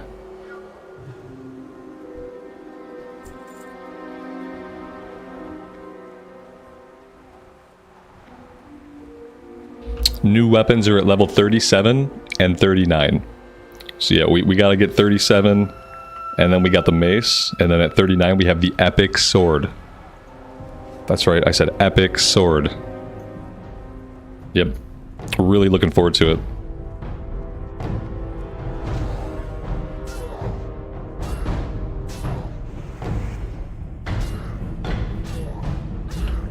Could I heal Scarlet Monastery? I don't know if I could manage it with the gear that I have. Yeah, I would probably want to try to DPS it. Yeah, I'd have to buy some intellect gear. I should look at gear. Next time we're in town, we'll kind of price out like what it would cost to put an intellect set together. Because yeah, if we want to do Scarlet Monastery, then like I don't know the availability of healers on this server.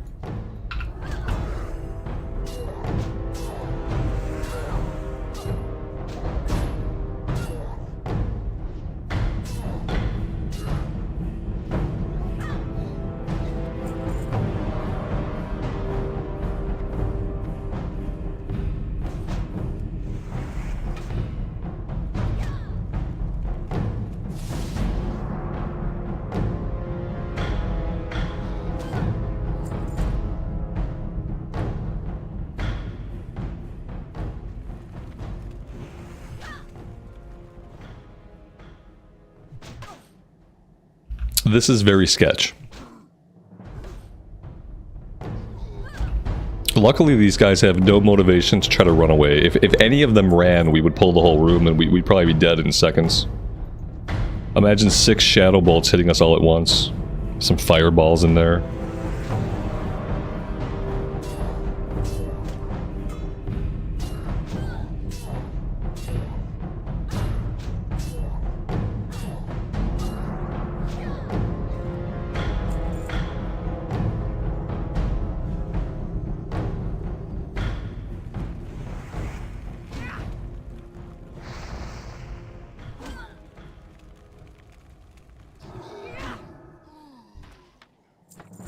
Oh, what's that? Scepter of the Owl, 5 intellect, 4 spirits. Oh. Well, there we go. There's an offhand for healing. So we can hang on to that, and then we need to find... I guess we need like a sword with intellect on it, if we can. Although, honestly, like I'm always kind of tempted just to leave my big two-hander on and just smack stuff in the face. It's like, it's me just auto-attacking is so much extra DPS when I'm healing. Like, just getting auto attacks in. So, like, maybe I wouldn't use this. Maybe I would sell it.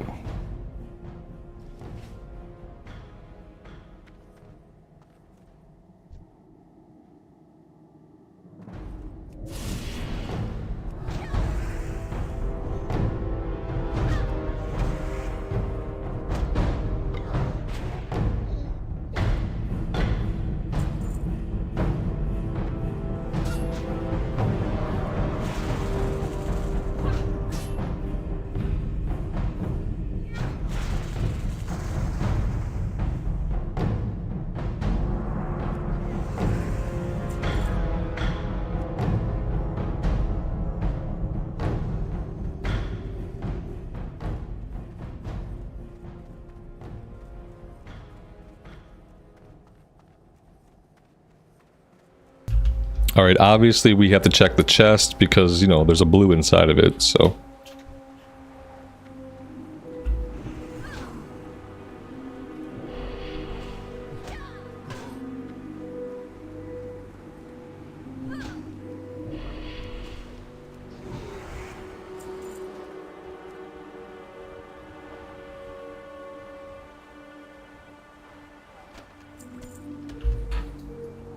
Eventually, guys. There will be more blues. We just have to keep putting it out there.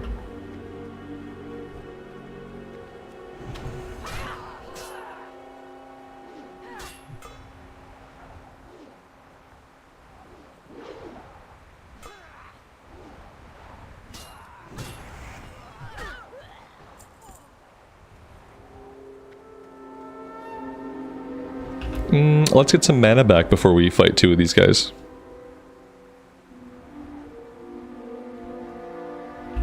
Or possibly 3 of them, depending on if we don't time it correctly.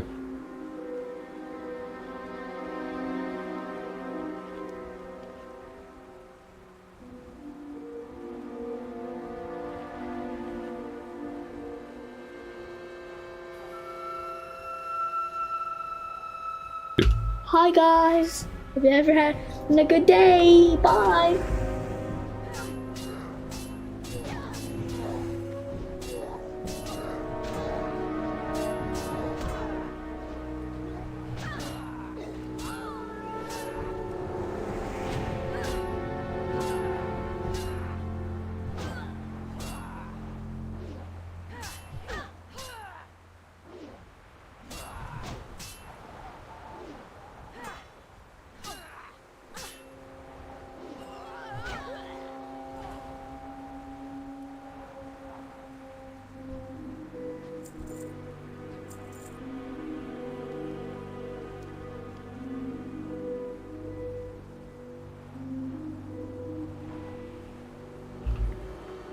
I should file a complaint about not getting blues. I should put in a ticket. It's obviously, if we're not getting blues like every other chest, it's obviously bugged. So, yeah.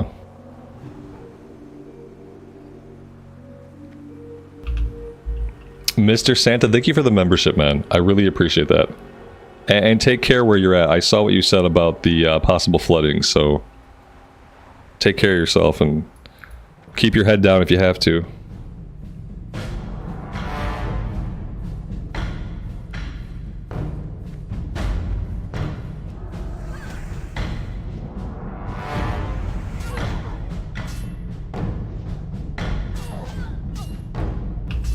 Yeah, he is getting big. He's 9 years old, and this year when we got jeans for him, the jeans he's wearing are 14-year-old jeans. It's like jeans that say they're for 12 to 14, and he's 9. He's like gonna be as tall as his mom pretty soon. It's a little bit scary, actually, how physically large my son is.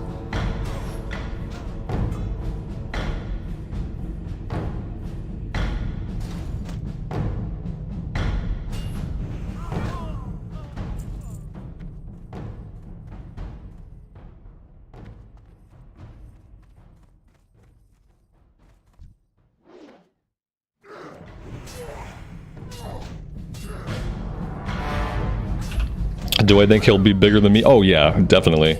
Oh yeah, he'll probably be, by the time he's like 16 or 17, he'll probably be taller than me. And I'm 6'4", like he's gonna be like 6'7". I had a couple of uncles on my dad's side that were like 6'6", so like the potential for him to be a giant is definitely there.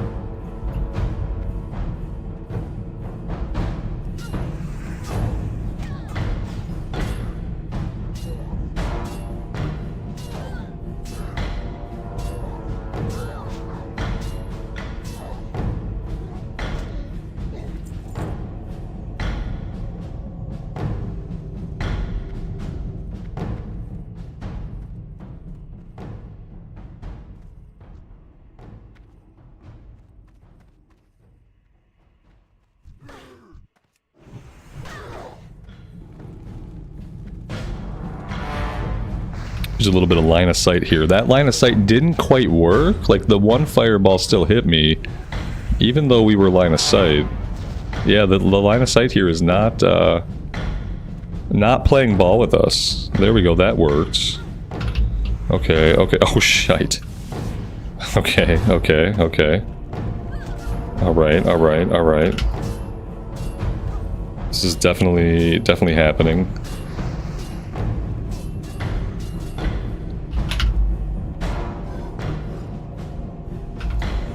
I have to kill one of them. If I can't kill one of them, then I don't really have a hope here. Yeah, the line of sight is not as responsive as I need it to be for this to really work.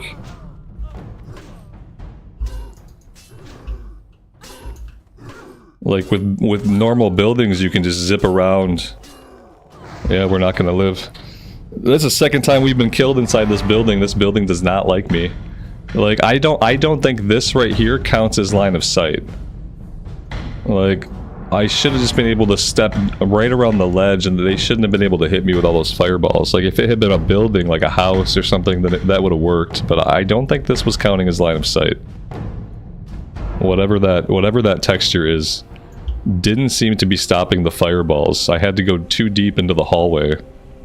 And so that strategy was doomed from the start, you know? I just didn't understand the terrain.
What is it about classic WoW that makes me still want to play it after 20 years? Like so many things, probably.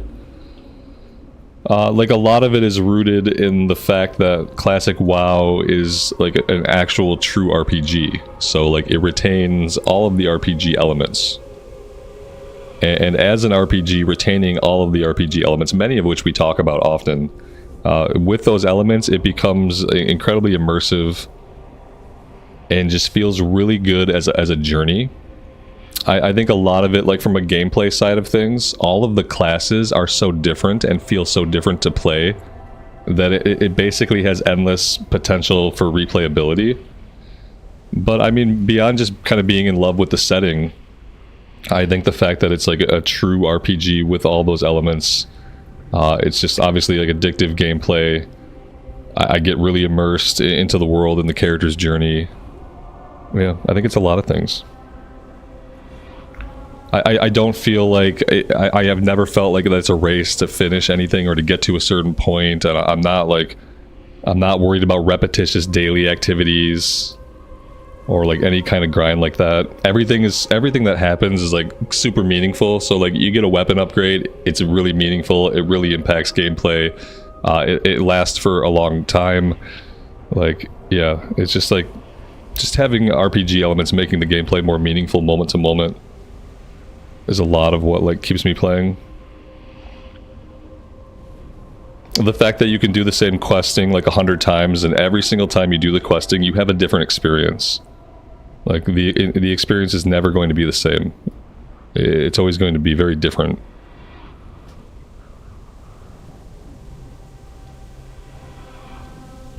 Alright, so what's the play here? We spawn out in the hallway. We have a guy over there. We don't have any... None of the patrollers are up. We didn't see anybody patrolling around. Let's do this. Let's drink and eat really fast. Now we see a patroller. Of course we do. Obviously now we got a patroller coming.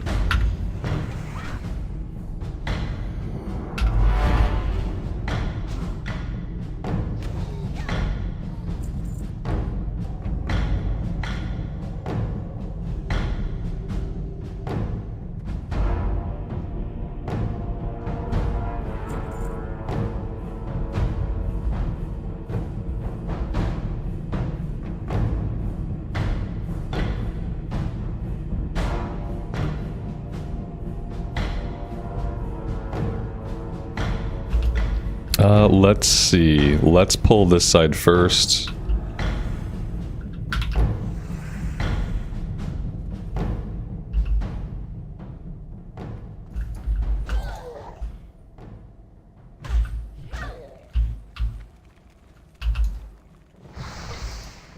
Yep, see the wall, that whole wall is not line of sight. Whatever this is all made out of, whatever texture this is, it doesn't count as a wall. That's crazy. Only these dark pillars count as walls. So there we go. Now we know. We learned something. We learned something that's going to be important when they do the hardcore fresh start in November. Is like this is the reason why this quest is not often done on hardcore. Usually you're encouraged to skip this one. Yeah, there is no wall. The wall is a lie.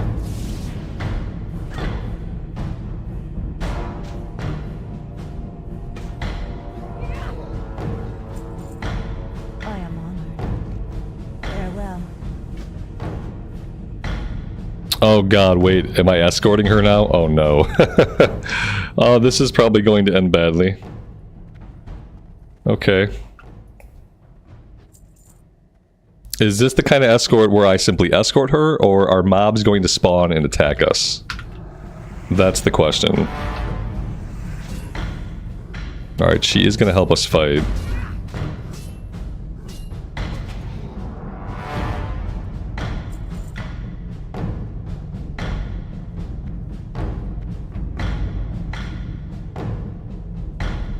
Mobs will spawn. Okay, great. That's exciting.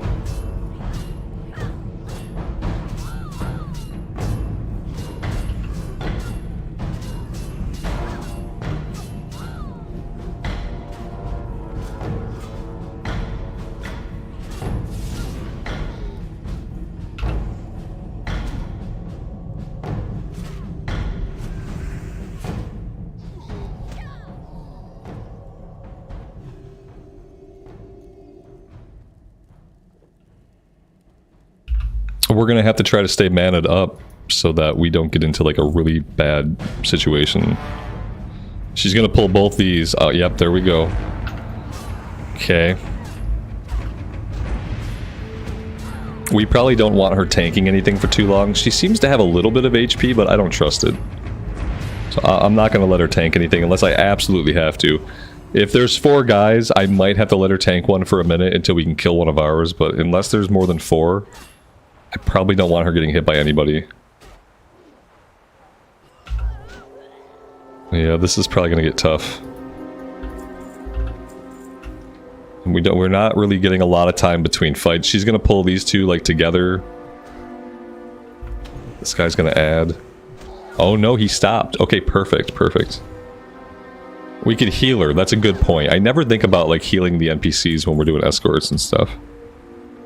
We just got a big health potion there. That's awesome. Let's put that out here.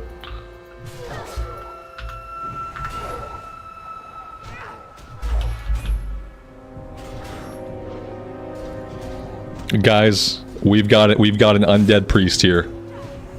We are in about the worst position possible to like engage with PvP. Let's clear this and then like I don't know what to do. Like I kind of want to engage. I kind of want to I don't want to die and fail the escort quest, but like sometimes. Oh, what is this? Okay, that's a human. Okay, perfect. I'm gonna live and let live here just for the sake of getting the escort done. I think we could have killed him pretty easily, but we don't have to find out today. Maybe we'll come back and kill him. How far does she have to walk? Oh, she's not walking far. We'll go back and kill him. Yeah, we'll go get him. If she only has to walk up here, then yeah, we'll go back.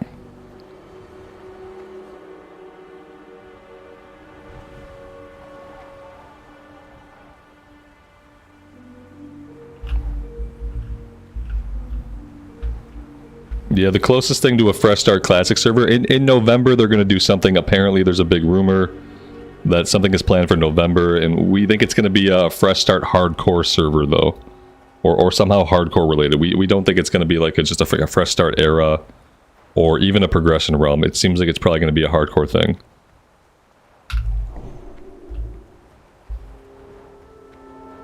We'll just follow his trail of destruction.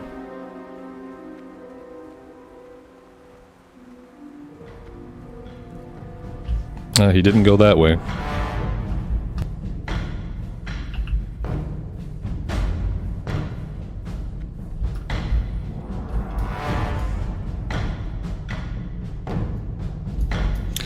I don't see him, but we've aggroed some friends. Now we have friends. I don't know where he went. He worked his way. Maybe he came in here and got out like super fast. I don't think he had time to come all the way in and get out, but yeah, he's not here. Maybe everything was dead and he was able to come in, turn his quest in. In that case, he'd probably be headed over to the other building that has the other Night Elf in it. So maybe that's where he went.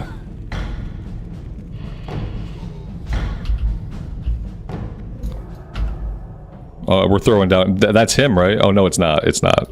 Or wait, is it? No, it's not.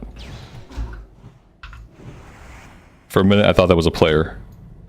He went up the tower. No, I think from here, if he came into this building, then he would have got the quest to go to the other building, which would have taken him over this way. There he is. Yeah, see, here he is. Here he is. Here he is. Okay, fair, fair. Luckily we didn't aggro anything. Oh shit, we did aggro some stuff. Okay, we aggroed everything. Maybe he'll come back. Maybe he'll try to take advantage of us while we're being beat on. It didn't seem like he wanted to fight.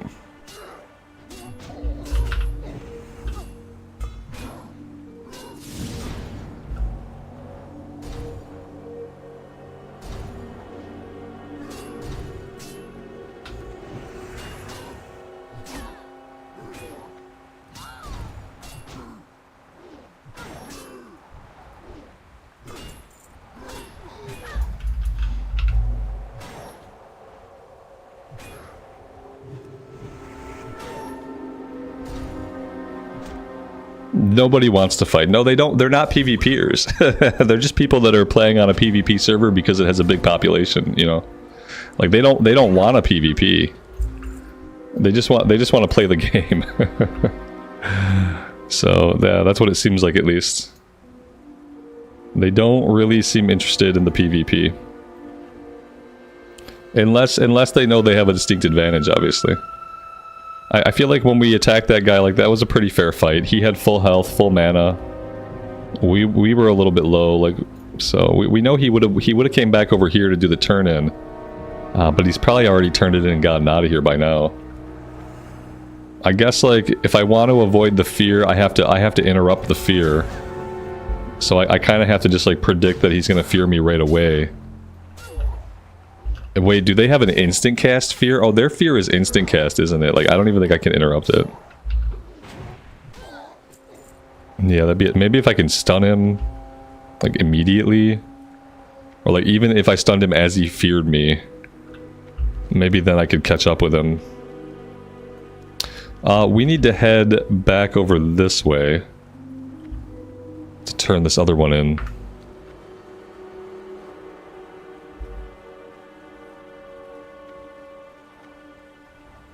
What's the faction ratio? The faction ratio is pretty evenly split.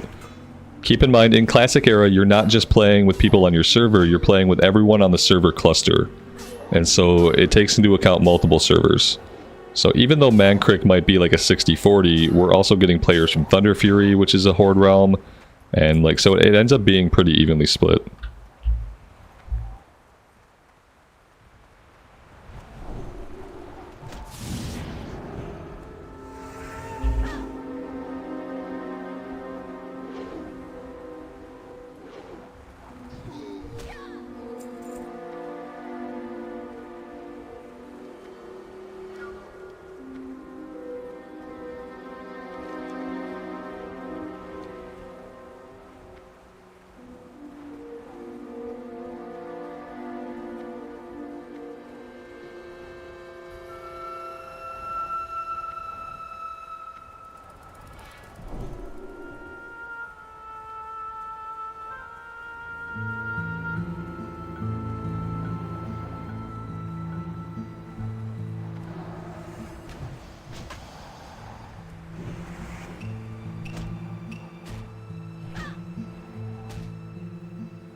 This zone is boring. I mean, visually, that's an okay opinion to have.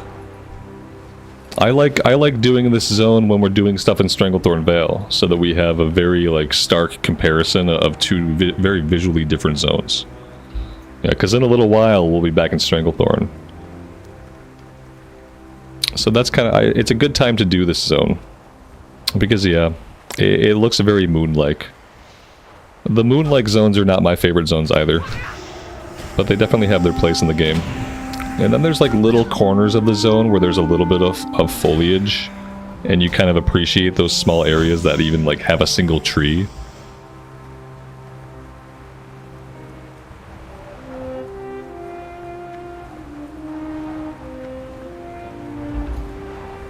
But yeah, it's kind of a wasteland. The demons kind of nuked it back in the War of the Ancients, and it's never been the same since.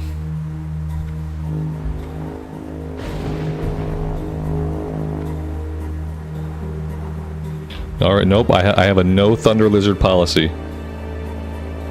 cannot kill thunder lizards unless we have a quest.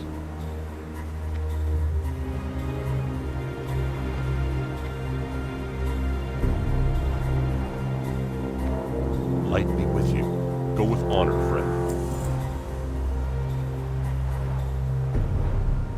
Light bless you.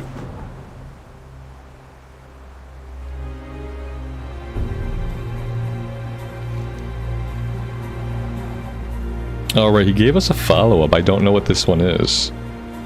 I entrust you with the Gem of the Serpent. Place this gem on the serpent statue hand on the isle, a small island northwest of here. Oh, it's the island stuff.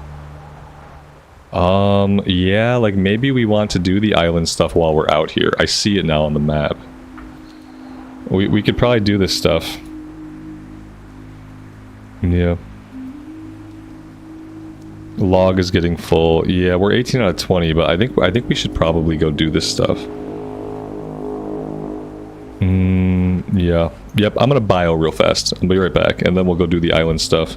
We might as well take care of it now. No reason to like go to Stranglethorn just to come back and do this in a couple levels.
Alright, I think we have to go down this way to be safe. This looks good. Track minerals is definitely not turned on. So we probably missed several mining opportunities at this point.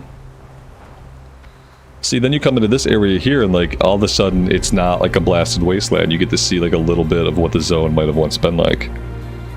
Which is really cool.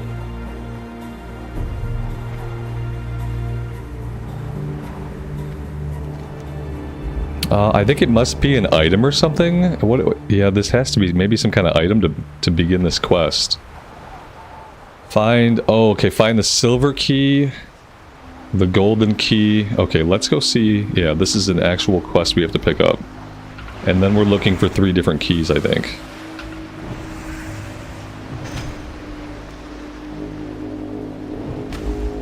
Do we need underwater breathing potions? We don't need them. They would certainly make this quest a little easier. But I've done this before and I didn't have potions. So it's doable without them.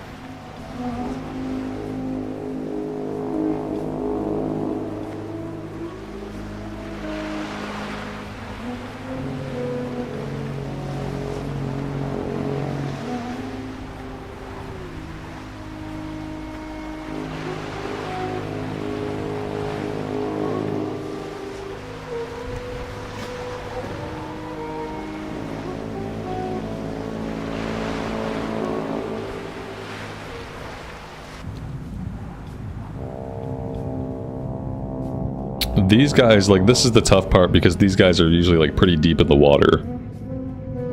But you see this little vent here? I'm pretty sure if we go by this vent, this fills back our oxygen bar. I'm pretty sure. Let's go investigate.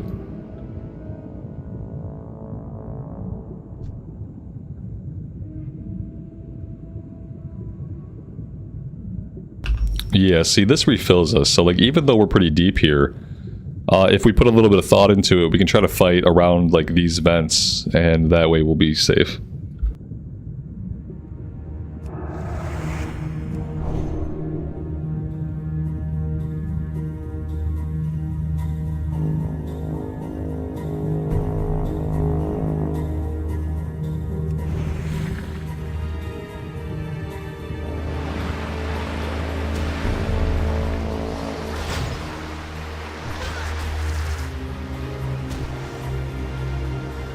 I think these guys are one of the creepiest mobs in the entire game.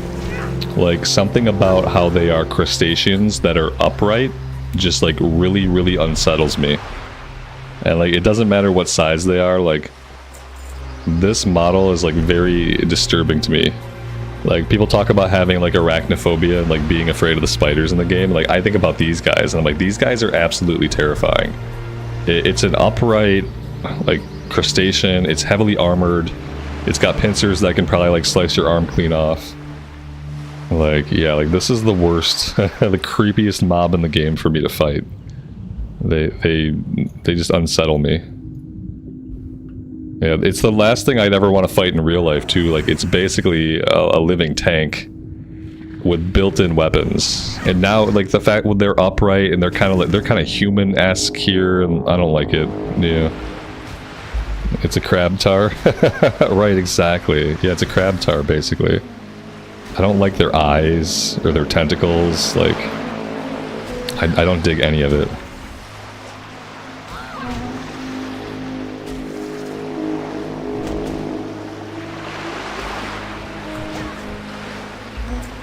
And there's the key. I'm happy that we got that right away. You can spend quite a bit of time farming these guys without getting the key. So, like, I'm glad, like, we talked about how I don't like those mobs. Now we get to move on. So, yeah, that's perfect. The fewer of those I can fight, the better off I'll be.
These guys are too fast in the water to even catch. They're also... oh, they're not as fast on land. Okay, that's good. Yeah, it's almost not even worth chasing them. Sometimes it's better just to, like, wait in place and wait for them to come back to die.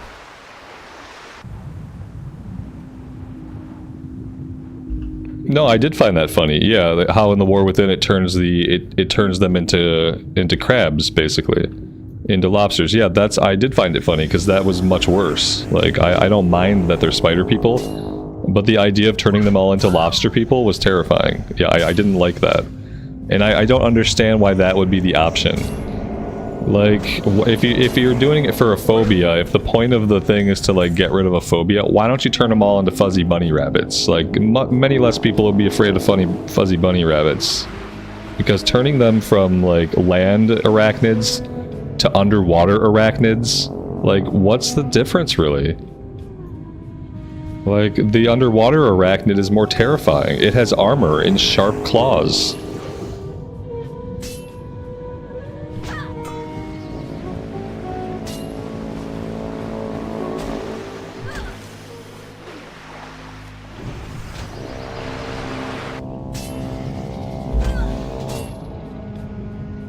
Who wants to kill cute rabbits? Anybody who plays MMOs.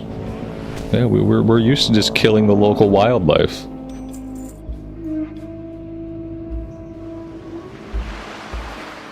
If it was about wanting to kill something, you should have left them as spiders. Like, if you hate spiders, if you're terrified of spiders, that's your phobia. Good. Here's your power.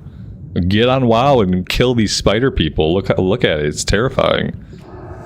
Like, you know, it can't hurt you. It's in a video game. Like, you're afraid of it. Good. Face your fear. Go slap these spider people around. There's a couple of giant spiders in Classic WoW. Go fight those giant, like, conquer your fear. It should be like a power fantasy. Like, in real life, terrified of spiders. In WoW, kills giant spiders.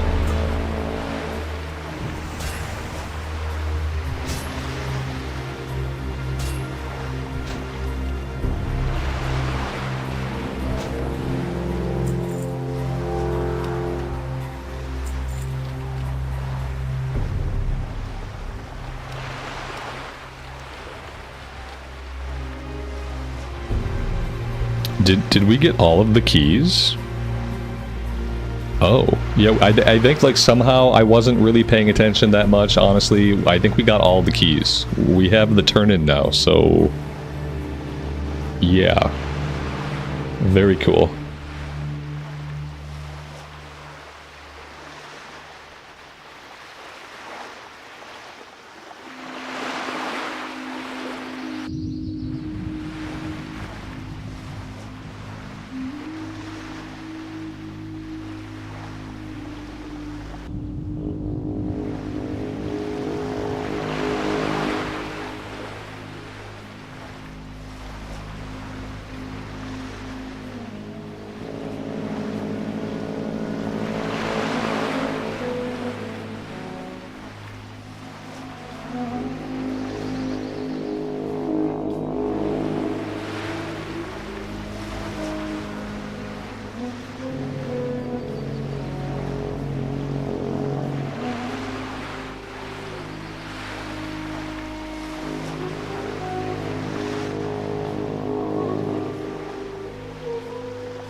We gotta go diving for the mithril.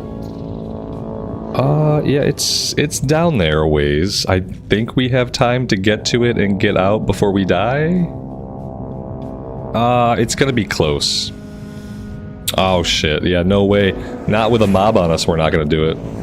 We're gonna have to go back up with the mob, kill the mob, and then come back down. How is he still hitting me? He's all the way down there. Yeah, I don't like that he can hit me from so far away. That's not great. Not a great feeling.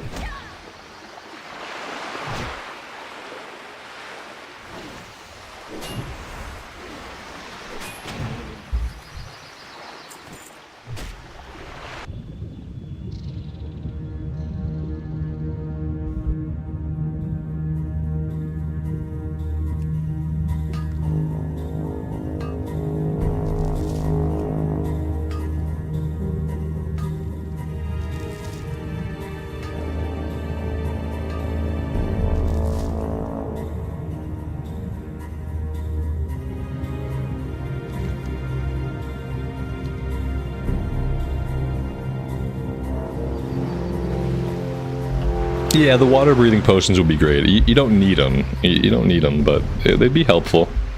I should have grabbed some. I just forgot. Do I want to do Scarlet Monastery tomorrow around this time? Yeah, around this time would be good. Tomorrow the stream is going to happen a little bit later than usual. Because New World Aeternum comes out tomorrow for the open beta testing of that game, and I'm gonna check out the open beta tomorrow when it goes live. And it goes live at noon, so I'm going to record some stuff in the New World Aeternum open beta, and then I'll be on stream after that. So yeah, I should be on stream around 2 o'clock my time.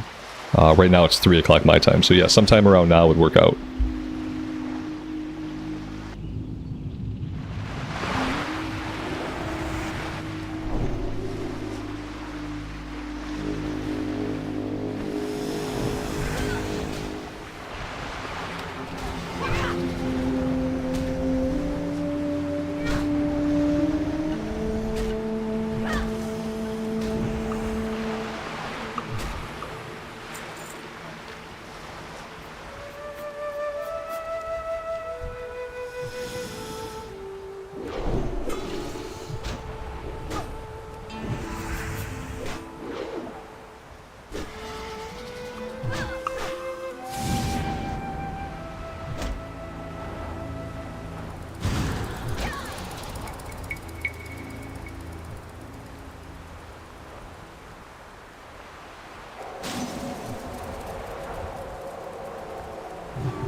The beta's on console and PC.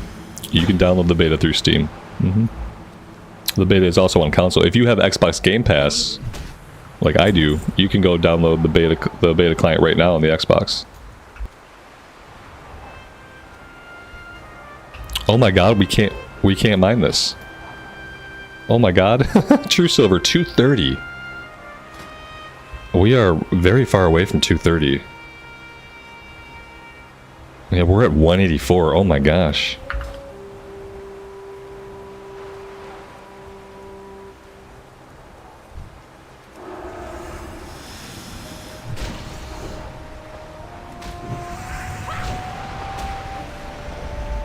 Yeah, I'm curious to see what they're going to do with New World. You know, the first release of the game was not horrible. It needed like another year in the oven to like truly be a finished game. It didn't have that time, and maybe they learned a bunch of lessons. They're also kind of like, they're obviously marketing it at console players, which is interesting.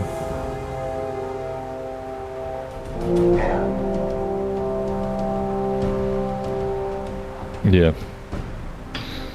Yep, so I'm gonna check it out. I hope it's good. It's hard to think, like, you know, it's hard to think a game's gonna be good these days. It's depressing, but you know, games come out, a lot of times they're not very good, and then we move on with our lives. So like, I hope it's great, but it's just like, will it be great? I don't know. So yeah.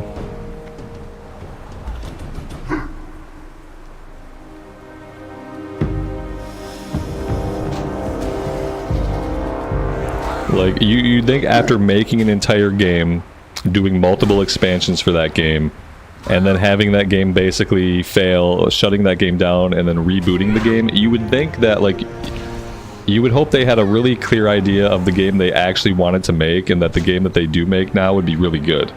Like, I think about, like, Final Fantasy XIV, and how, like, the original version of FF14 was complete trash garbage. It was, like, terrifyingly bad. And people still played FF14 in the 1.0 version. A lot of people just, like, they played it, it was what it was, but eventually, you know, they had to publicly apologize for how bad the game was, firstly. And then they tore it all down to the studs, closed the original servers, and they rebooted it as a Realm Reborn. And so, you know, you can have a success story like that, I guess, because we have precedent for it. Like, will Amazon Studios be that success story? Like, I don't know.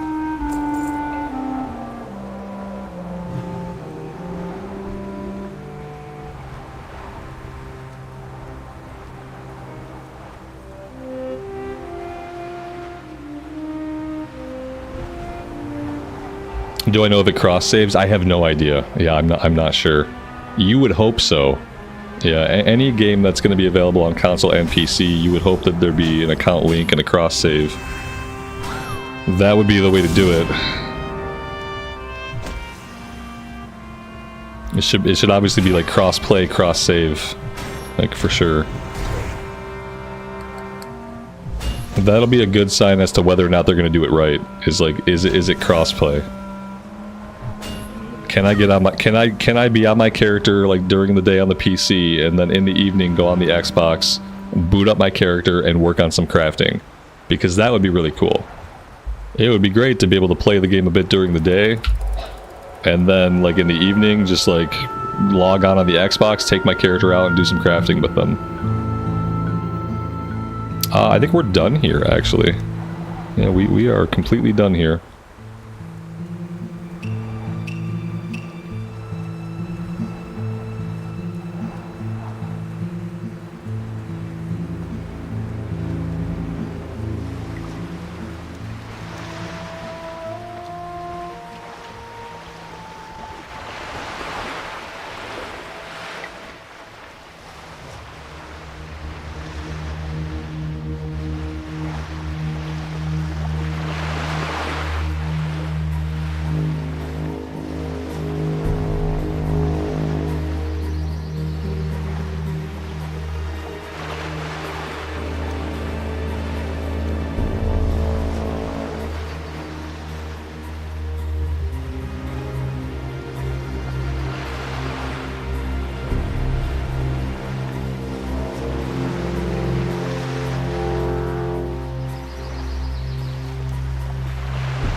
Yeah, the bags are looking full. We got 4 inventory slots left.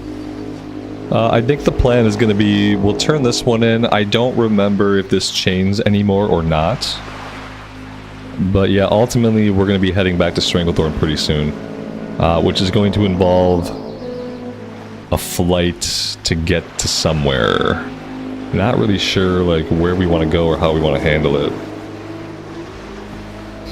We can go to Menethil Harbor. We can take the boat back to the wetlands, or we could go to Ratchet and take the boat back to Booty Bay.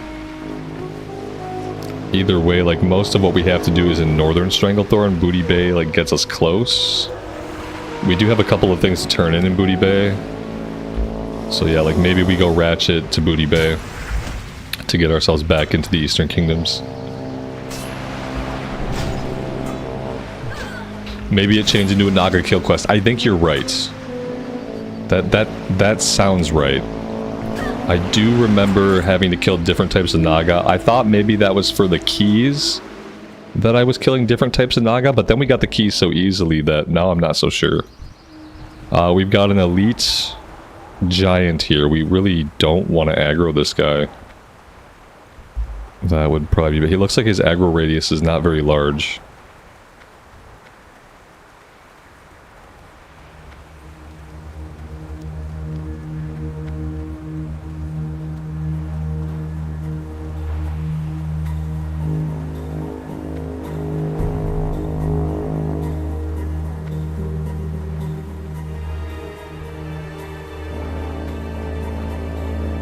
Need help? Be careful.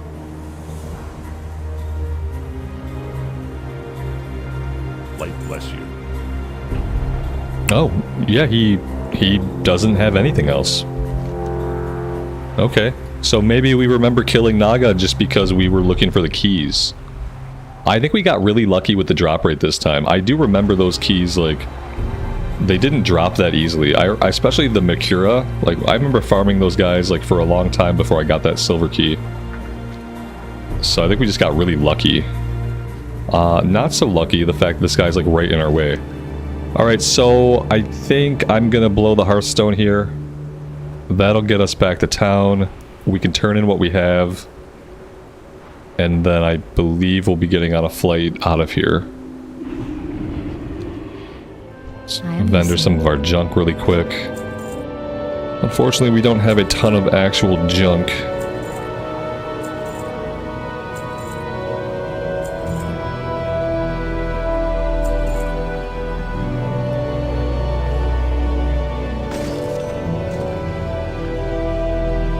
I really need to get to a city. I think before we really do any more questing, I'm going to have to go to Stormwind. And there's some auction house stuff I want to do. We need to visit the trainer for level 36. Level 36 we get Exorcism, Fire Resist, Redemption. You know, not a really important level, honestly. Like, I could almost skip it. But I have a bunch of gear that I want to put up on the auction house. My goods are of the highest quality. I feel like there's probably other stuff we have to do. The mining trainer could probably teach us how to smelt mithril. We need to smelt some mithril. We have some gold to smelt. Yeah, I feel like there's good reasons to go back to Stormwind for a little bit. And maybe like figure out why my inventory is so effed. The elemental air we might be able to vendor or to sell in the auction house rather. Yeah, okay. May the stars guide Let's you. let's go turn in the quest.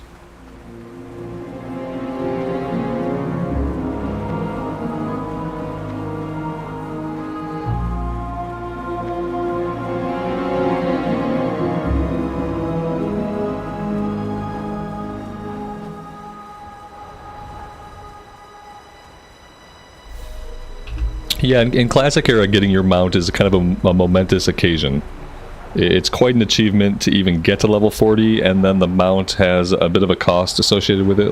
Most people have to farm up gold a little bit to even have enough gold to afford the mount. And then you get the mount, and after 40 levels of running on foot, you're like it's incredibly gratifying to like finally get your mount. It's a really huge milestone for a character. Let's see. I don't really need any of this. Farewell. Alright, yeah, that's it. Let's get on the flight.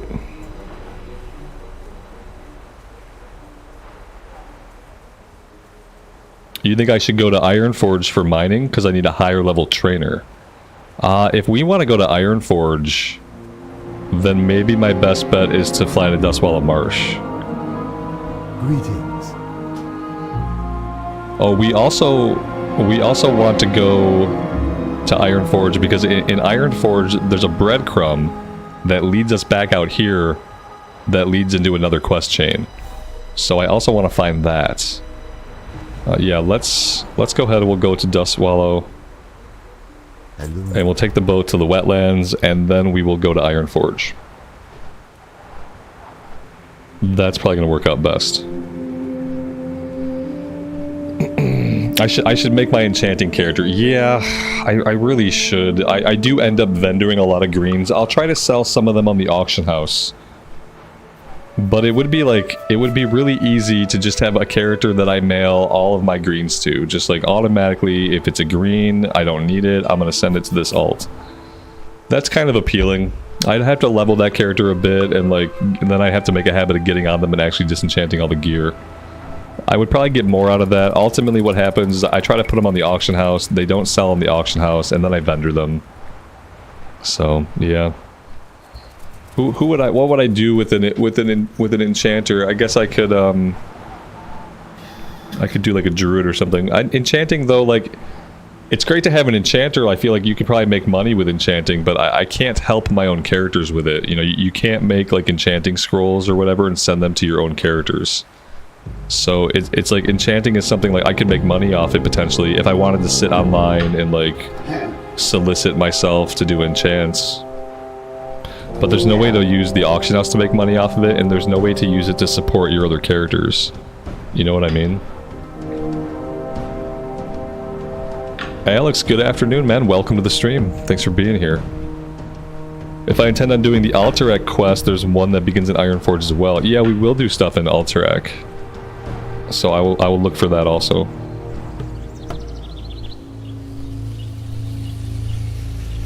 Right on.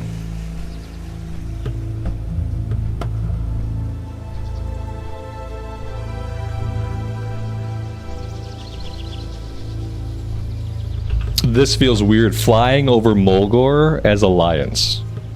It just feels really strange. Oh man. Mulgore. It's been a long time.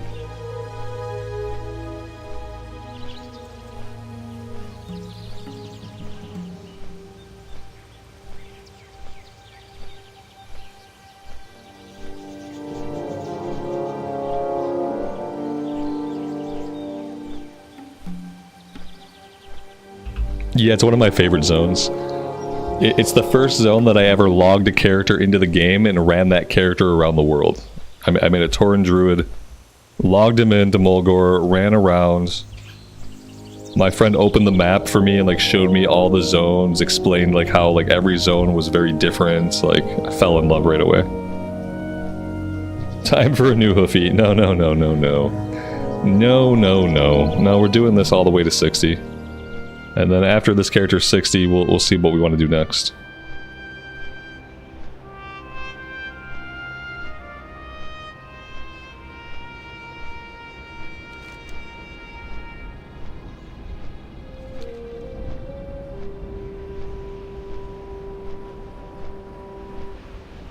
I think, like, fair to say, whatever we do on Whitemane is obviously going to be on the Alliance side.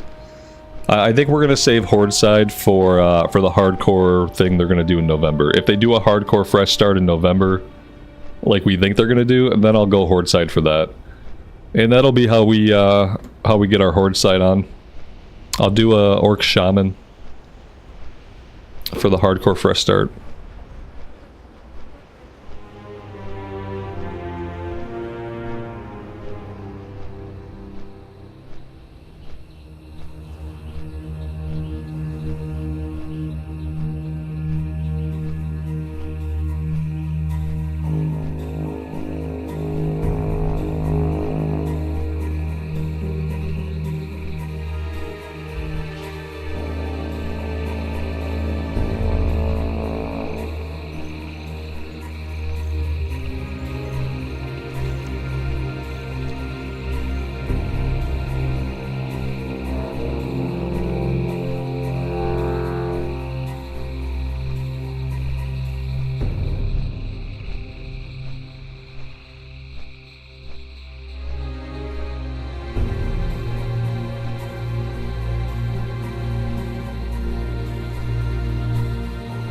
Do a poll. No, no, no. No, but nobody likes the polls.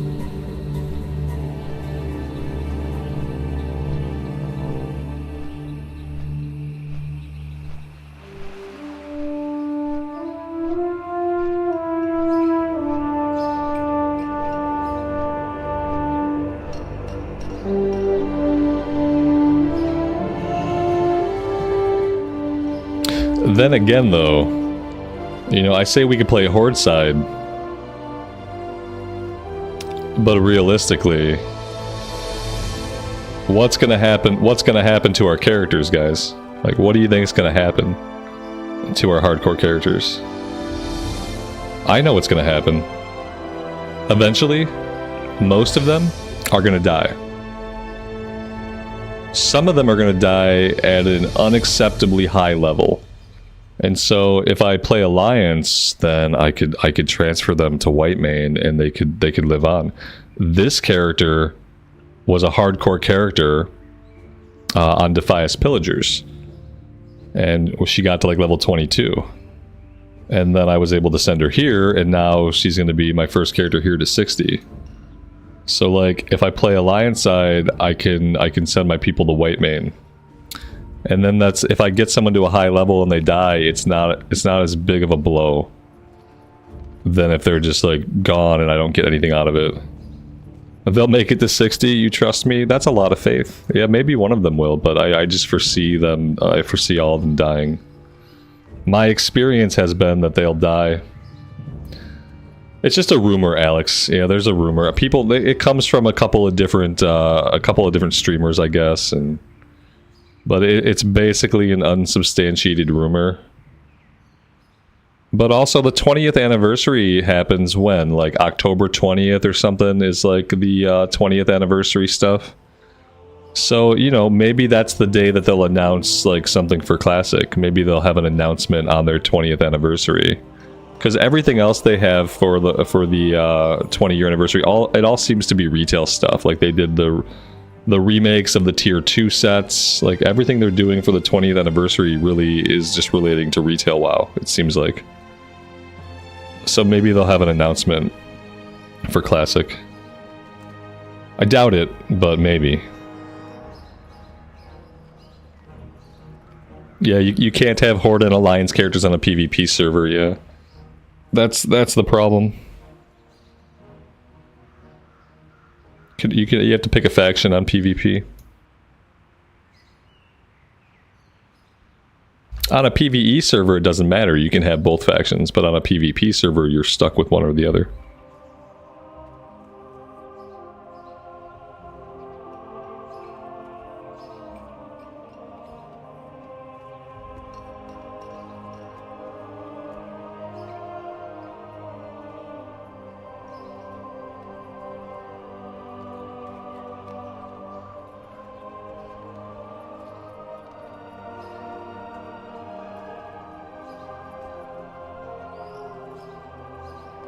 Yeah, it's because it's PvP. If it wasn't that way, there'd be too many opportunities to, you know, abuse the ability to switch factions to gank people. Like, if you had a max level character of both faction, I guess the concept is, like, it would be too easy to grief other players if you could be both factions. It would be too easy, and there would maybe be too much impetus to grief other players. Yeah, it would be bad, right?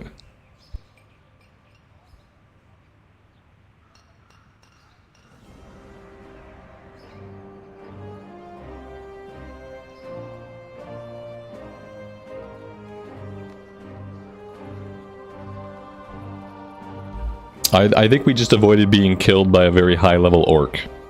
Yeah, there was definitely some PvP action happening on the docks that we narrowly avoided by the boat pulling away. So lucky us.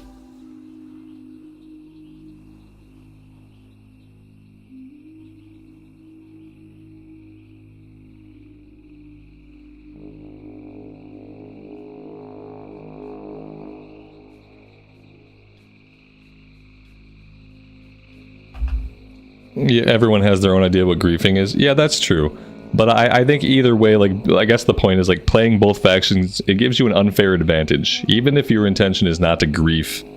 It's like having a spy on the inside, right? Like, you'd have a spy on the other faction, you would know where people were, where they weren't, like... I don't know. I guess that's, like, the spirit of it, you know? Even if the result is not going to be griefing, like... Playing both sides is kind of, like, against the spirit of PvP.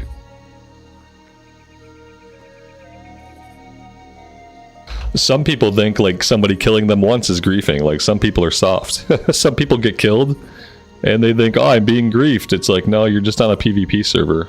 So sometimes you're going to get killed. So yeah, everyone's idea is different.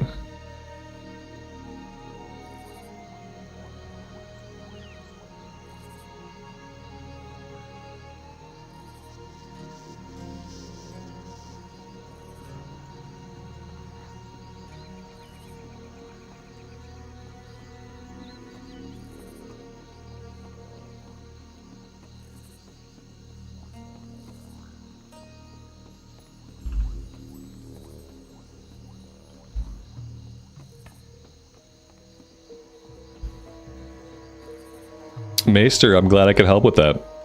Thanks for checking out the streams, I appreciate it. Alright, so on to Ironforge we go. What are things, what's going on over here? We got a couple of quests. Oh yeah, cleansing the eye, we never did. Alright, we're fine. Let's get out of here. Have a good one.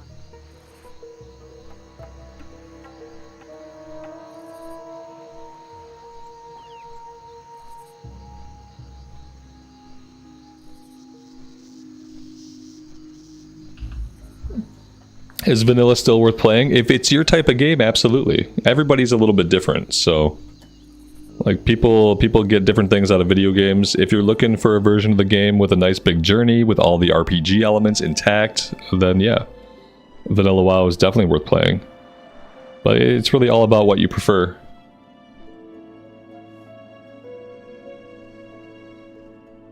It still has a really active and thriving community, so... It's definitely always there to come back to. Population where we're at is good. We're on Whitemane. Whitemane's the most populated server in the US. It's like probably 4,000 or 5,000 players. And you're clustered with other realms though. So you got other realms that you're playing with. It's not just people on your server anymore. And that helps keep the population like pretty full. Even if you're on like a smaller server, it really helps.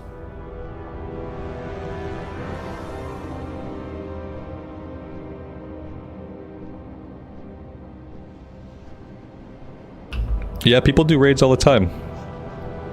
Yeah, I think it's like, if you're on a server that's active, then there's going to be lots of people active at endgame.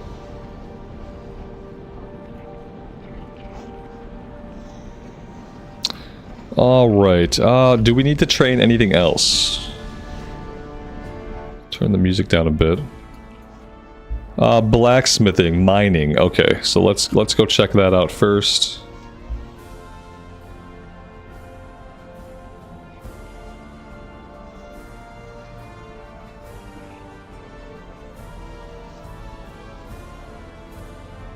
The mining trainer's over here. And we need to see if we can smelt mithril.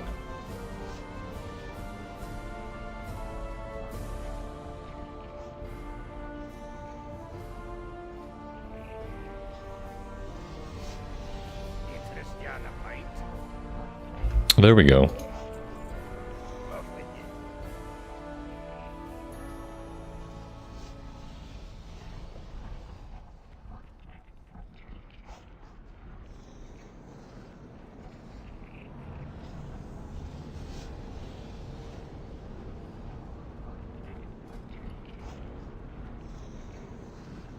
No skill ups though. Oh, that's a bummer. I was hoping we would get some skill ups off of this, but it was not to be.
The new season of War Within started on Tuesday.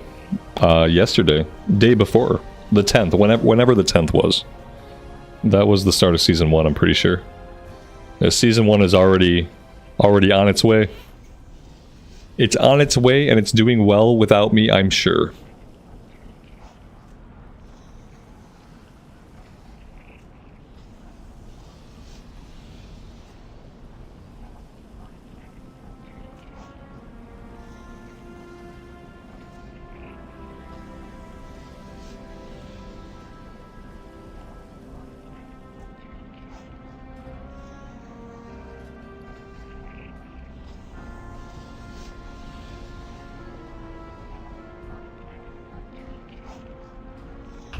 We could probably get some skill ups here, but we need green dye and heavy grinding stones. Heavy grinding stones, I can make 15 of them. And then we'll have to go to the tailoring vendor to buy some of the green dye.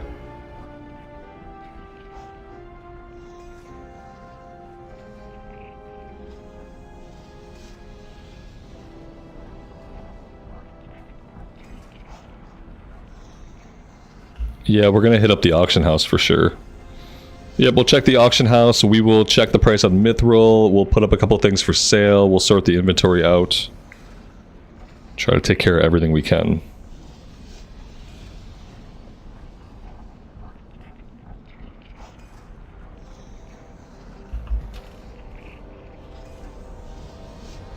Mr. Santa, take care, man. Have a good rest of your night. Be careful out there. We'll see you next time.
Alright, with that, let's see if we can train anything else.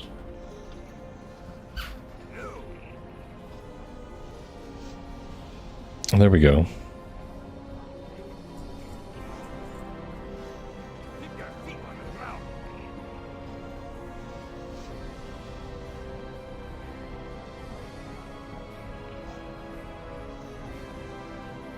Oh, that's not bad.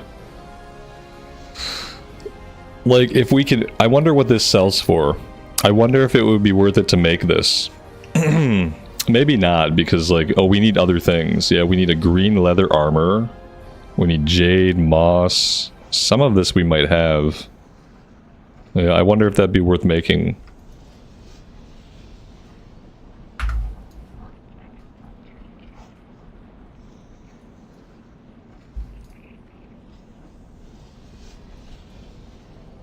Alright, for now, let's head down to the auction house.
Mithril bar sells for 55 silver a piece, so probably not worth selling, especially because I think we're going to need it.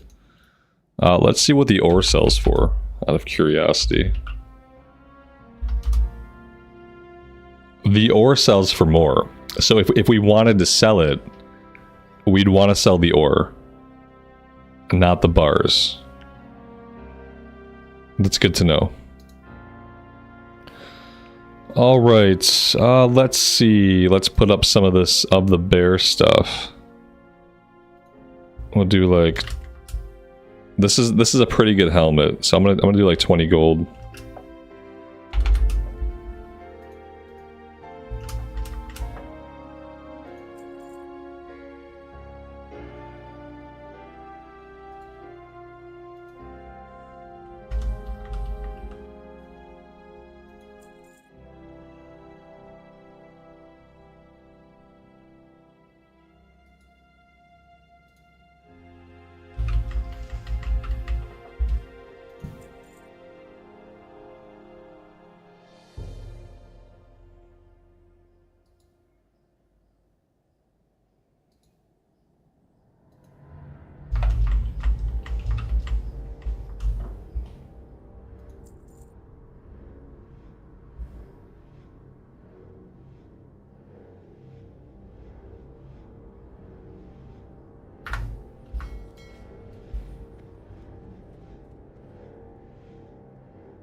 Bag upgrades. We got 12 slot bags. I'm not sure if we can really afford anything bigger than that.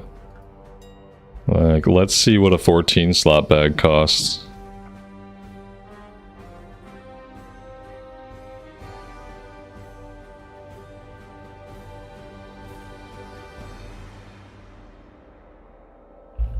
Yeah, I mean... That's almost, if you want a 16 slot, that's 84 a bag. So if you want to get 4 of them, I can't do math really well. You're talking about 320 gold for 4 bags. Yeah. I don't know. It's worth it, but not for us right now. Yeah, like... We just spent a little bit of gold on that mace that we probably shouldn't have spent, and we haven't really been making a lot of gold, so it's like, it's not worth it for us right now. But it's not bad, like, overall. Okay. So, what else? We could mail some more stuff off to the bank alt. Get rid of this. Oh, you know what? We didn't check. We didn't check it. Maybe we can sell the elemental air. This probably is not going to sell for a lot, but we'll just check it. Yeah, we have a tailor. We have a our level 20 priest is a tailor, but obviously we haven't played them in a bit. Yeah, it's like barely worth putting up here.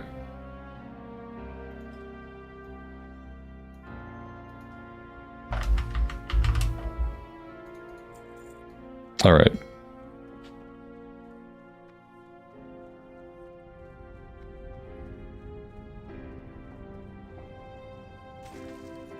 We do have some junk we need to vendor.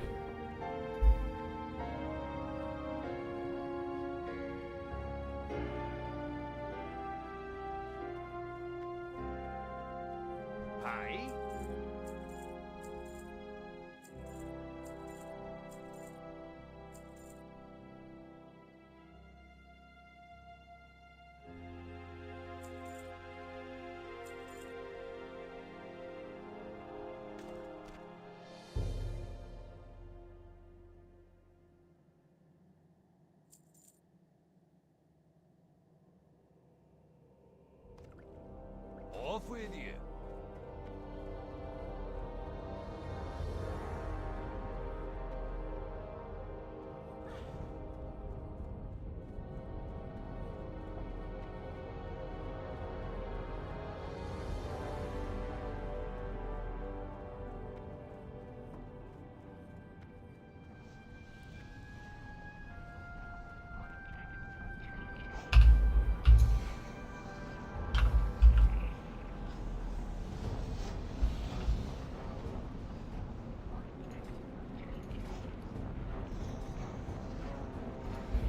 Alright, guys, I'm gonna put us in flight.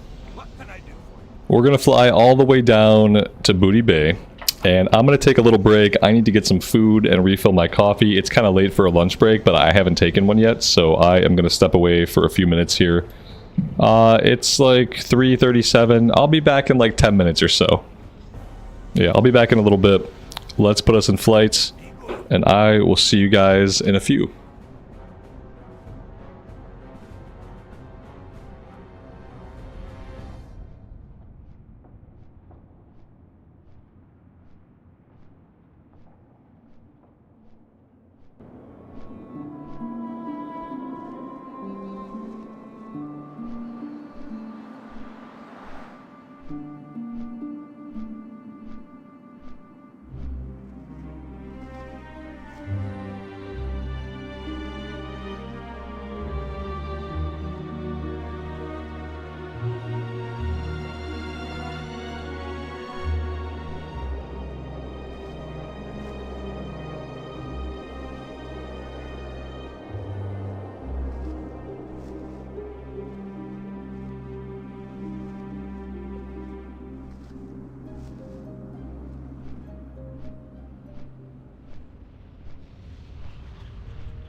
All right, we are back. We've got a couple of things to turn in, and then we'll head out. Let's see. Map here is always so cluttered.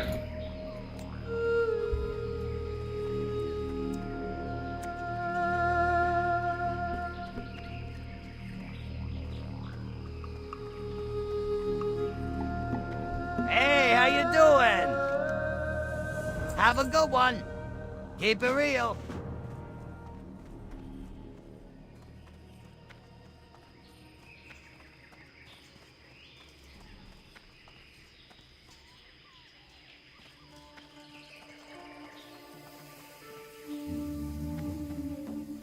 Yo! Hurry back! Keep it real!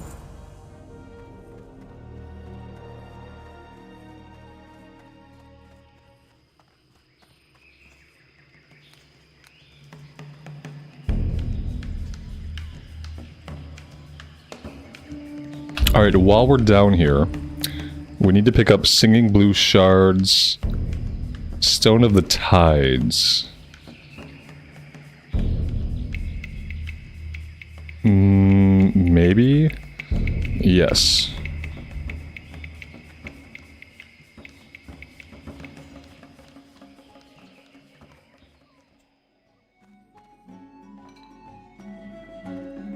Time is money, friend! Glad I could help! Hurry back!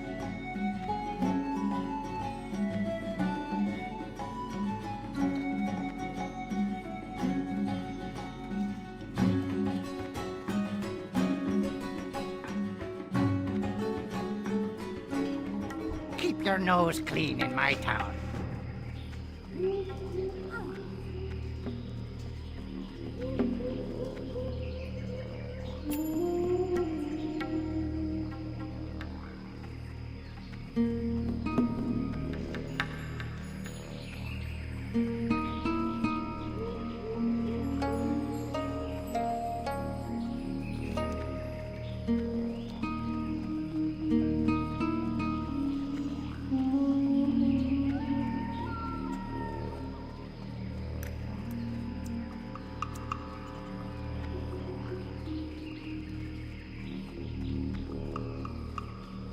Time is money, friend.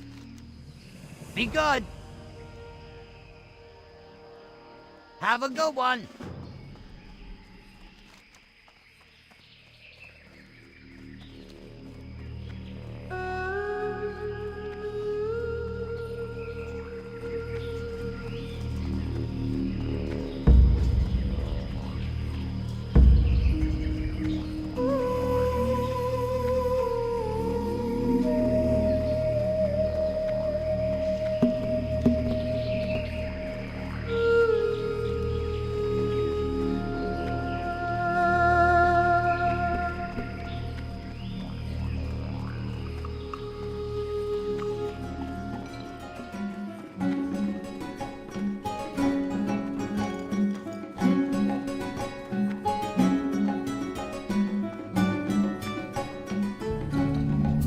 Work for one such as you. Adventure awaits.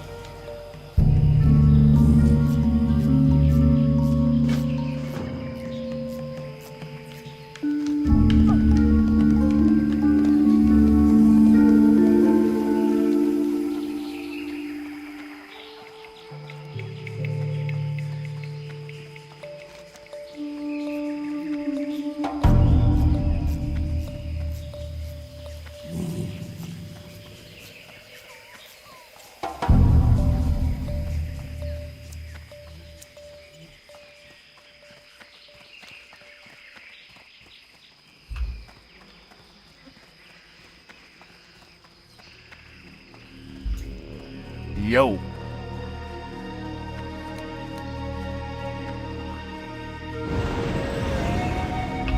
Oh, very nice.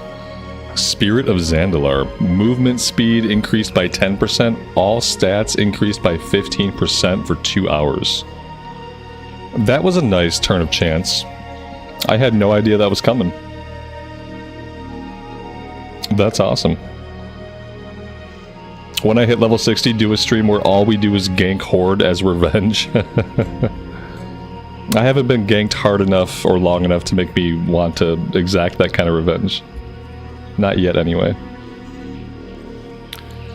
Okay, let's head out. We're kind of far from any of our objectives. Unfortunately, we don't have a flight point in the northern part of the zone.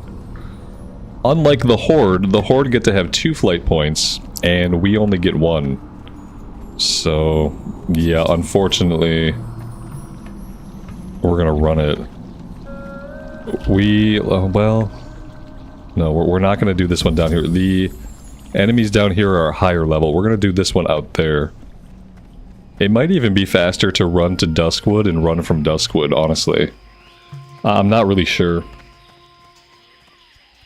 If it's not faster, it's probably like the same kind of run, but less dangerous to make it from Duskwood. It's like everything we have to do is up here. And down here we have Horde members, and we have a lot of high-level mobs. So the run is not exactly safe.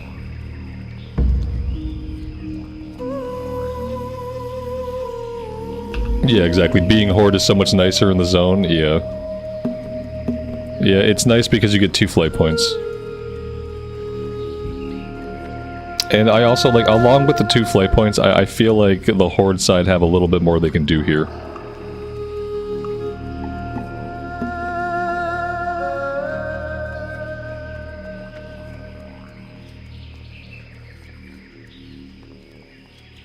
There's a level 60 lock here right now, ganking people at Hemingway's camp.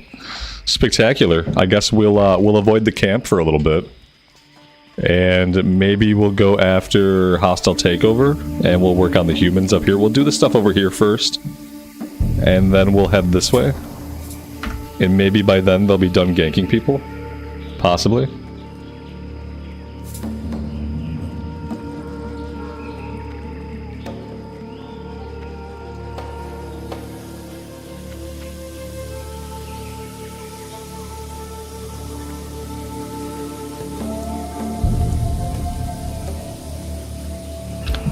The Rebel base gets the flight point in TBC. I don't know if they got the flight point until Wrath of the Lich King.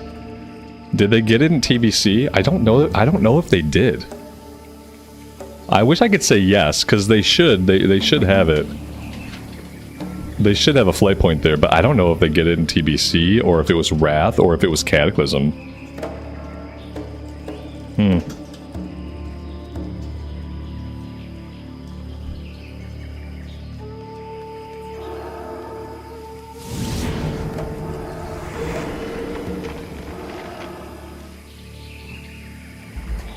Dang it.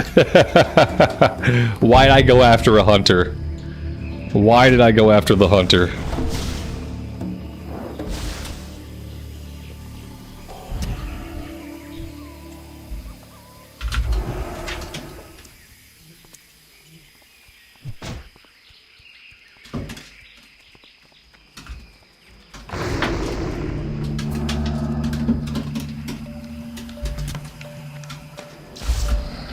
See, this is the problem. As soon as he gets distance, there's nothing we can do.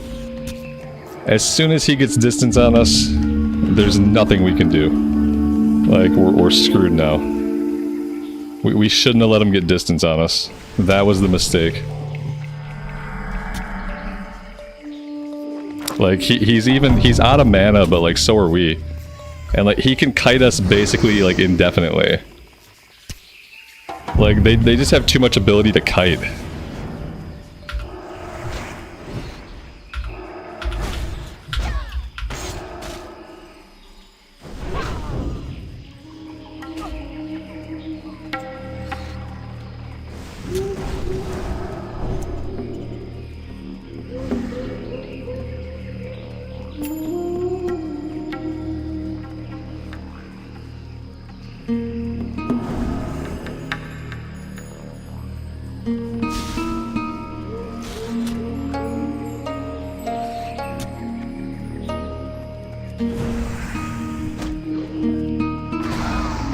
Damn, it was close. That's as close as we've ever gotten with a hunter. Like, we had him down more than we've been able to get any other hunter down, so... It was close. And now we get to do the whole run again.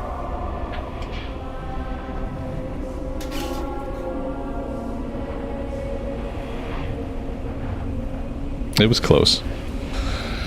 I just, you know, he was summoning his pet. And I thought, like, if we had been there 1 second sooner, I could have interrupted his summon pet. And if I had interrupted his summon pet, we'd have had him. Like, that was the only reason I went in on him, is because I saw him summoning his pet back out. So, yeah, I learned my lesson. I gotta just, I have to avoid hunters. We just, there's no reason to fight them. The kiting is too strong. The kiting was too strong. Yeah, it's so easy to kite on a hunter. Like, we don't have a way to close the distance. And we only have the one stun, and the stun is on a long cooldown, so there's not a lot we can do. It's basically just like, they just wear us down over time, essentially.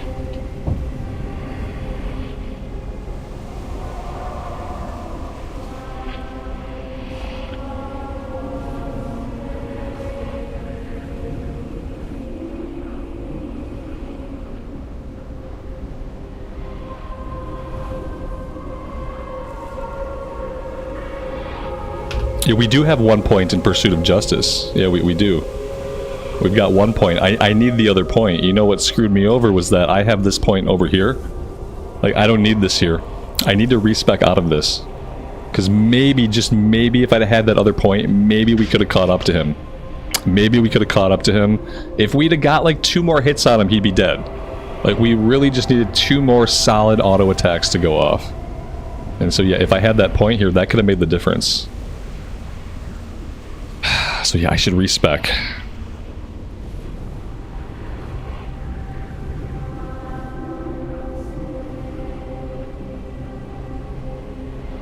Yeah, I'm gonna respec next time I'm in the city.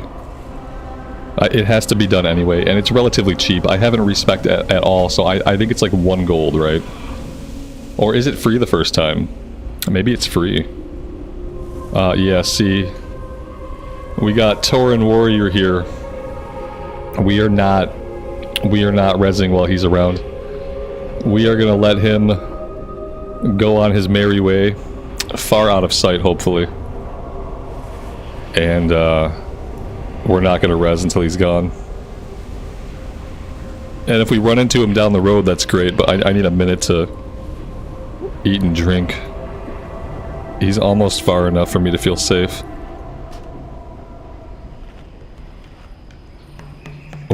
We're running out of buff food. We need to make some more food. We have spider sausage we could make if we had white spider meat. That's 12 stamina and spirit. That's huge. Yeah, we need to be making this.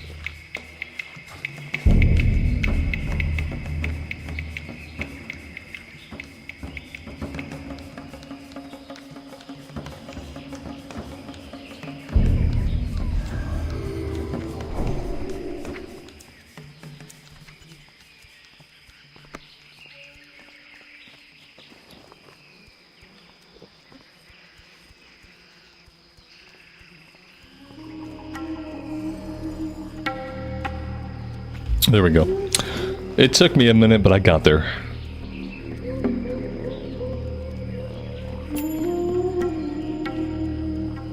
It's probably safer to travel off-road if you don't want to be gangs. Because like anybody riding up from behind us, we're gonna be easy pickings for anybody riding up from behind us.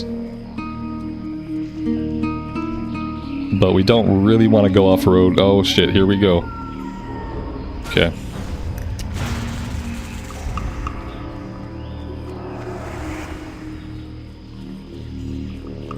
This is what I mean, like, if we want to avoid this guy, like, we're gonna have to go off-road.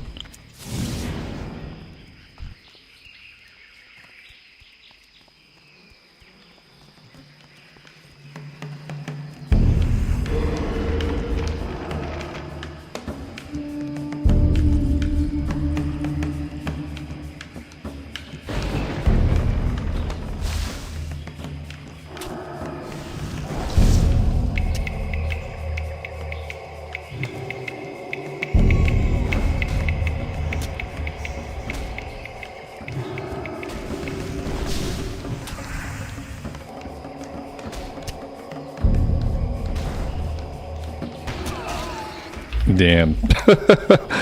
Ah, man, are we gonna get anything done in Stranglethorn today?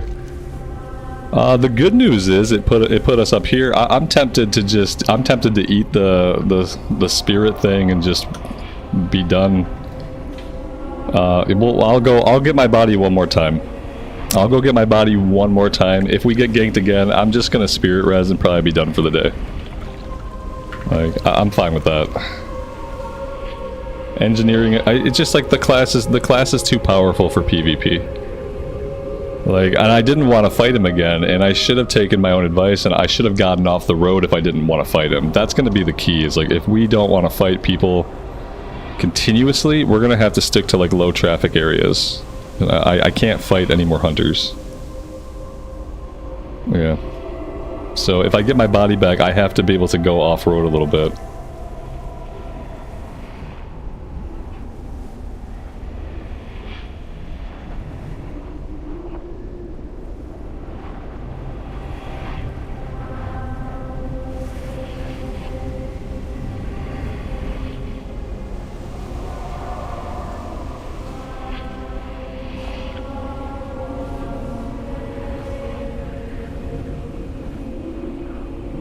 He'll just track me. I mean, yeah, sure, like he could have, maybe he has a vendetta against me, maybe he's gonna hunt me to the ends of the earth, I don't know.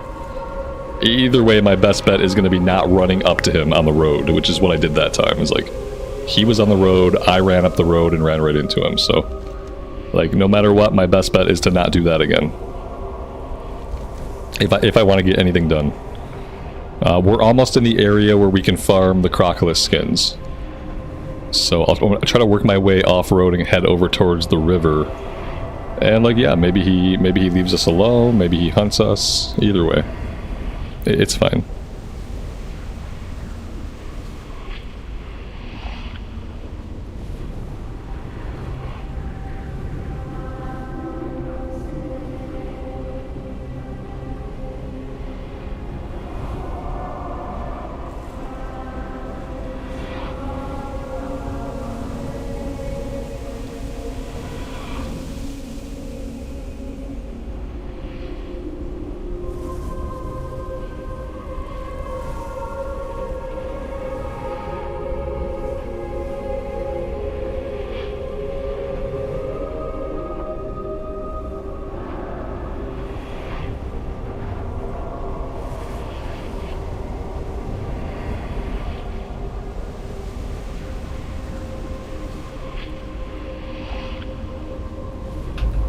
Alright, let's look around a little bit. Let's just see if he is stalking the area, we should be able to see him. Like, right away I'm not seeing anybody.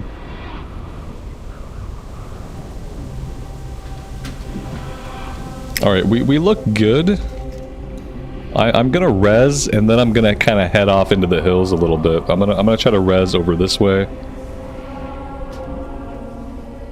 Let's go park ourselves somewhere just off the road for a second.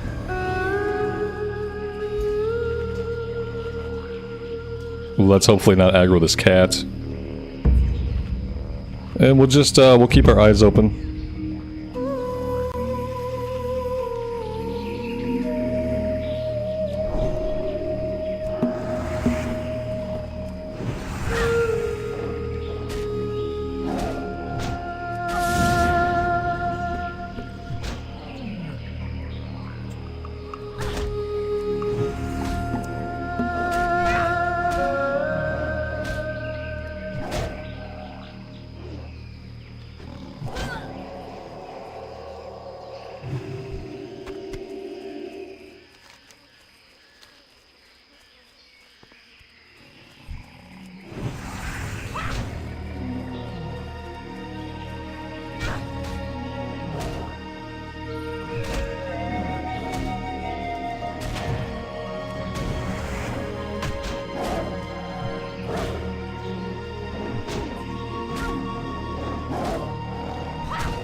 Is there a lot of world PvP on the Whitemane cluster? Yes, there can be.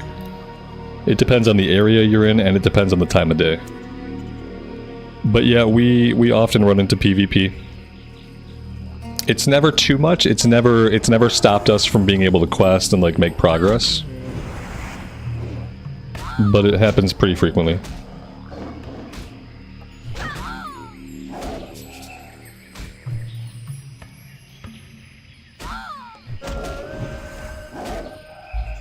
Yeah, I like the risk. I've been enjoying the concept that PvP can happen. It's actually been a lot of fun.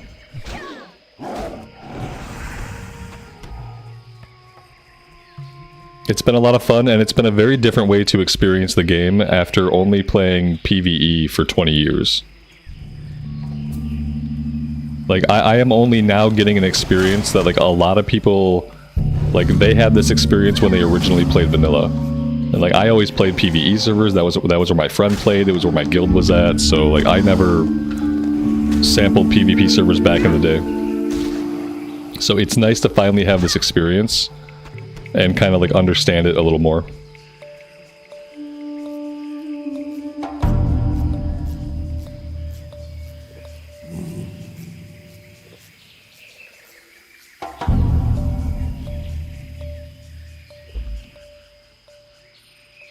Yeah, I've been initiating a lot of the fights we get into. Yes, that's a fact too. I have fun initiating the fights, even though obviously, like, sometimes we don't win. I just feel like it really alters the experience, and it feels right. You know, you're in the World of Warcraft, you're in Classic Era, you see a player on the opposite faction, and you attack that player because that's not your faction. You know, it feels right.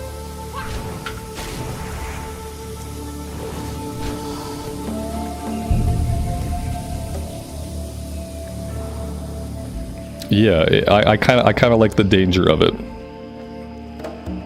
It makes a lot of sense for the world, obviously. Like, it makes sense to play this way. Though obviously, like, I understand that, you know, this experience is not for everybody.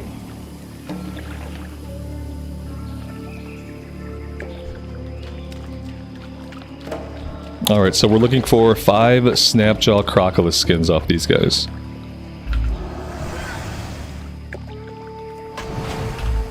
I'm lucky that nobody in chat has tried to stream snipe me so far. Yeah, I mean, maybe they have. You know, I've been really lucky because, yeah, in that sense, like, I haven't gotten camped, like, really hard. Like, that guy killed us twice. Both times were my fault, because I basically engaged him both times. We had another guy who killed me a couple times, but I've never been egregiously camped. And so I'm lucky for that. But, like, if we get camped, we'll just have to go somewhere else. Like, right now, my fallback plan for getting camped is, like, I would probably go back to Arathi Highlands. And we'd go look for ore and we'd kill some ogres. Like, I think part of that is just having, like, a backup plan. For, like, if you can't do what you wanted to do, like, having somewhere else to go. What's stream sniping? Stream sniping is when somebody in chat logs their character into the game to come kill me. And probably kill me over and over and over again if they can. And also probably be max level, whereas I'm not. That would be an example of stream sniping.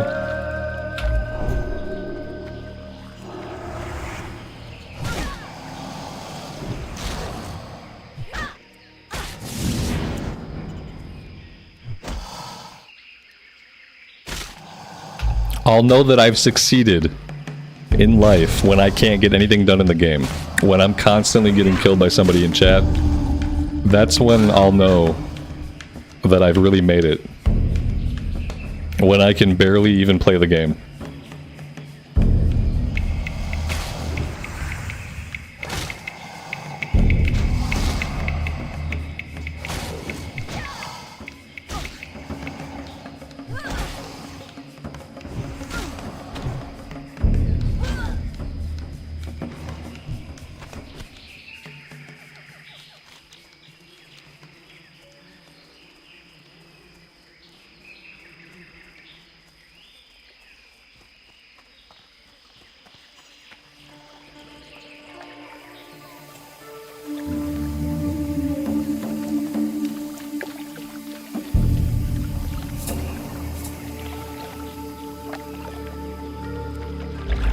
Am I going to try to raid when I hit 60? I would like to. If I can find a group that wants to have me come heal, I'd love to.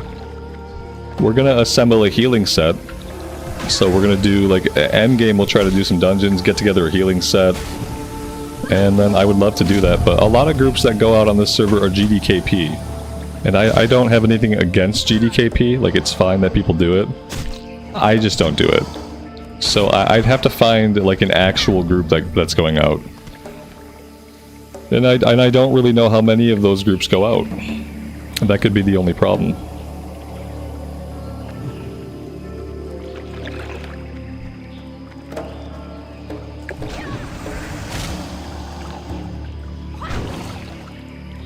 Yeah, even if the part of it is I'm broke, obviously, but even if I had a lot of gold in the game, I would rather not go and like bid on gear.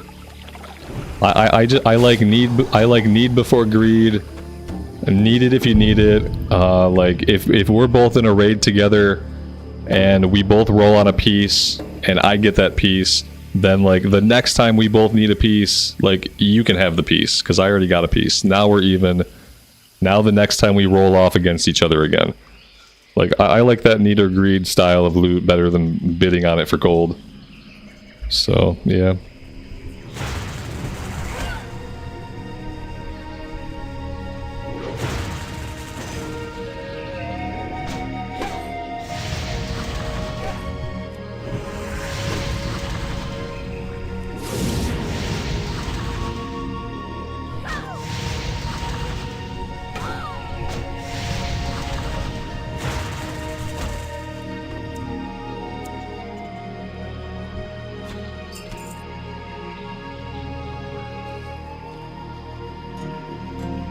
I should start doing PvP when I'm 51. Level up that way and then be decked out in Grand Marshal by the time I hit 60. Can you level up? We've been trying to figure out if you get any experience from PvP in Classic Era. Like, if you can actually level up that way. Like, I'm not sure if it gives experience or not. Oh, snap. Son of a biscuit. Oh, it's not the same guy. But that gave me, like, 0 time to react or do anything. Of course you're gonna vanish. Obviously you're gonna vanish. I'm gonna pop Perception. Obviously they're not done with us. Yeah, see. They're obviously not done with us.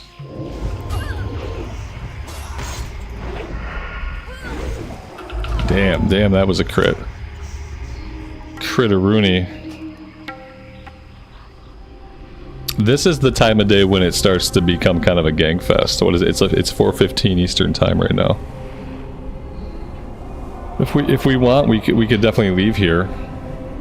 If we can't find anywhere safe to quest here, we'll just have to go somewhere else. Luckily, we're pretty close to our body.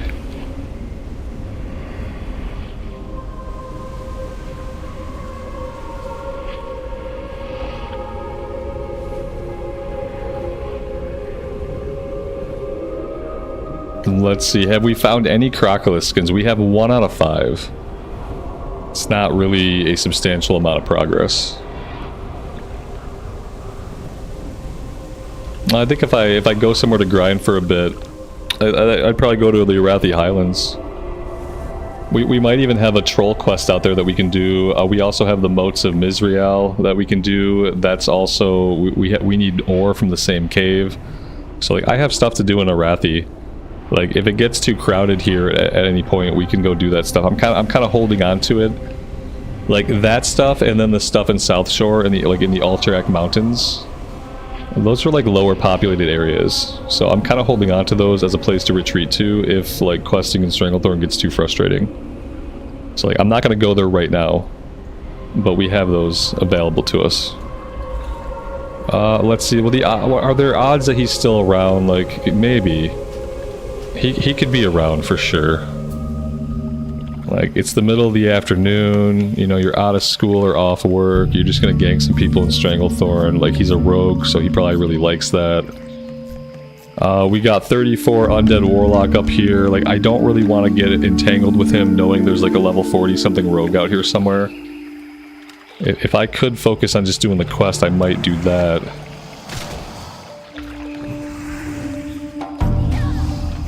Yeah, I need that last Elder Tiger, I need the last Blood Scalp Ear. I'd love to be able to work my way around here and go do that stuff. That would be really cool. Let's see if the drop rate picks up here or if it continues to be unsafe here.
Slaying the rabbits would be weird. What if they were raving rabbits? What if they were raving rabbits? Like bloodthirsty rabbits with red eyes. Red eyes and giant fangs, like a little bit of slobber. Like clearly they're all unhinged. They're all scruffy looking and dirty. What if it was a bunch of dirty, rabid rabbits with red eyes and fangs? Would that be better?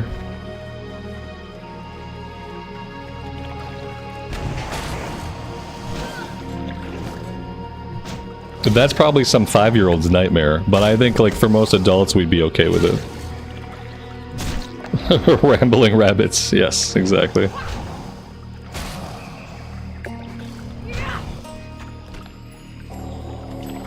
I feel like there's already a game like this.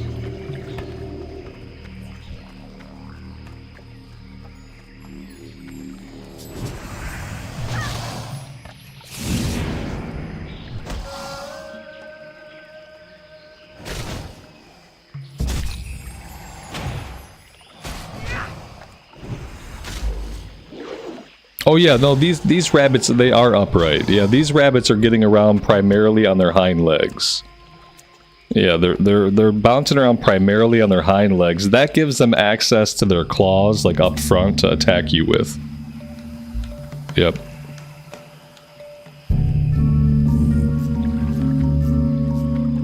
Yeah, and then if you think about it like that, then it's a lot more acceptable to murder them in droves. Apparently we have an item to get here. I just don't know... I don't know if I want to do this quest yet, because I believe we have to climb the rig. Like, part of it is climbing the rig. And, you know, we've kind of seen a lot of Horde players over here. So I'm not convinced it's, like, super safe. Oh, we need the key first. Okay, so we climb the rig first, we get the key, then we come back down. Yeah, do I even want to do this right now? Not really.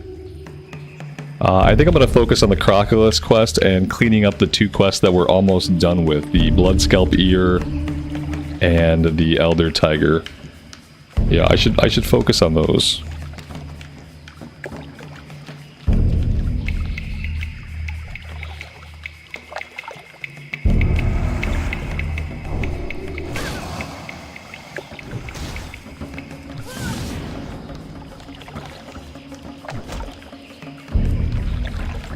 Yeah, he'll drop the key. We have to climb all the way to the top and kill him, and he'll drop the key, but we're not going to do it now. We're going to save it for later. It's a little bit of a higher level. It's a dangerous platform. And we've seen a ton of Horde.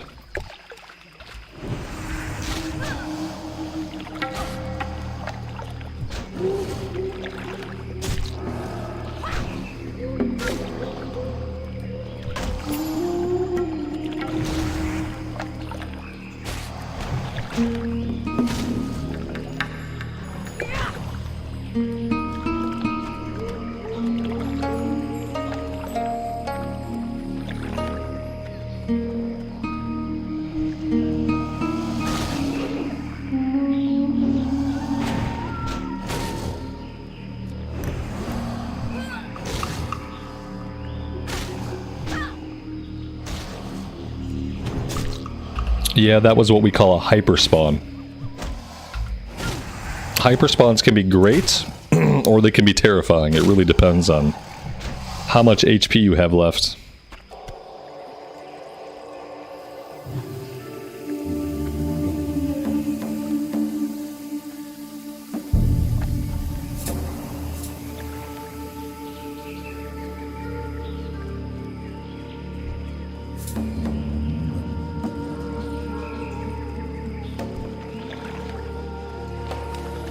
Oh man, we got somebody else out here going after the Crocs. That is competition that we did not need, because the drop rate is already not good. So I'm assuming he's probably killed all of the ones to the south. Yeah, this has to be his handiwork. So at this point now, we're just like crossing our fingers for respawns, basically.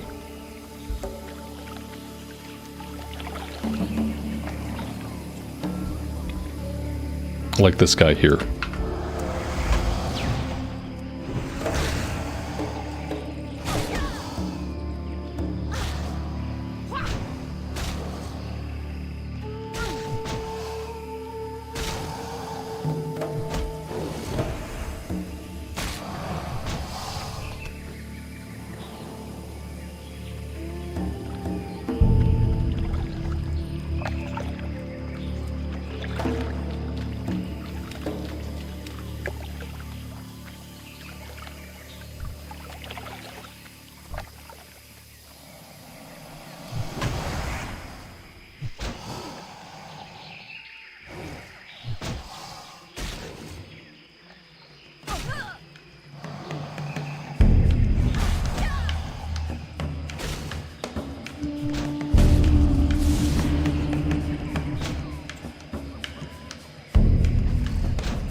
Nice.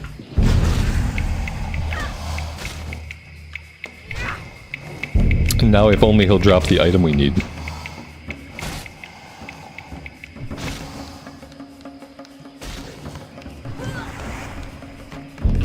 Okay, third time's a charm. Let's try again. Eventually the item will drop, I guess, if we stand here long enough. We've invoked the hyperspawns.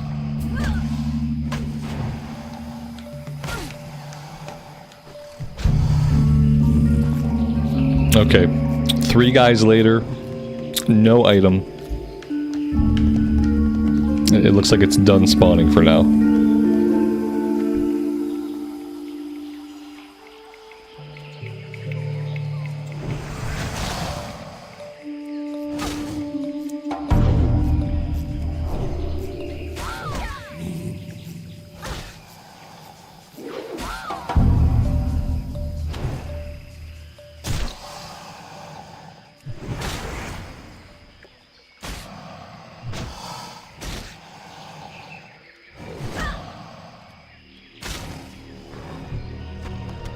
Hey, there we go. Of course, it wasn't on the hyperspawns, it was just dropping off the guy down the way.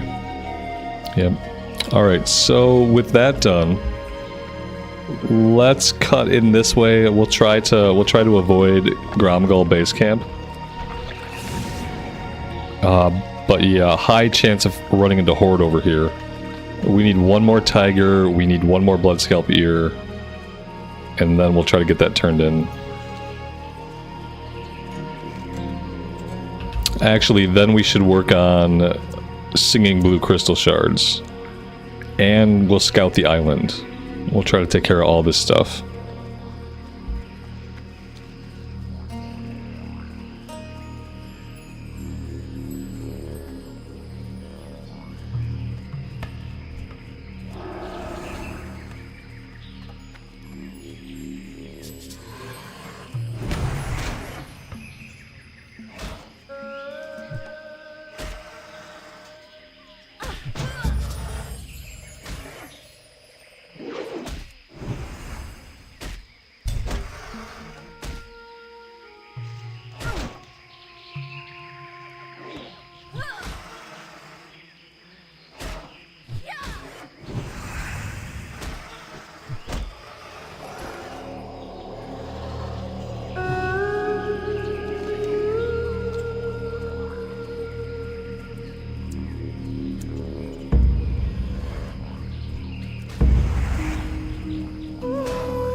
Yeah, this one's page 26. That's right, I sent all the pages to our bank alt.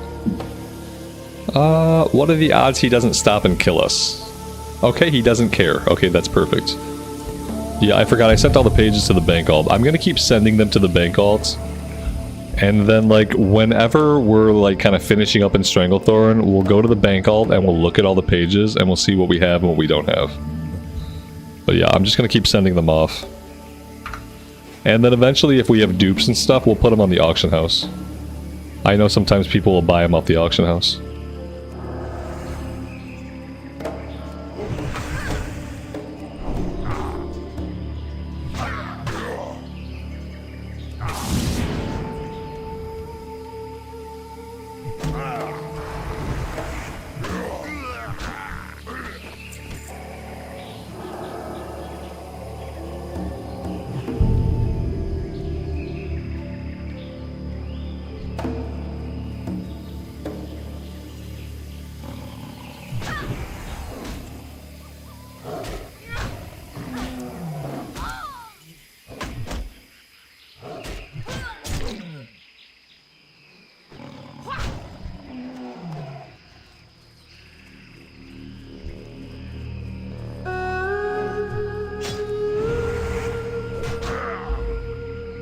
The neutral auction house, if we can't find a page on the main auction house. Yeah, I always forget about the neutral auction house.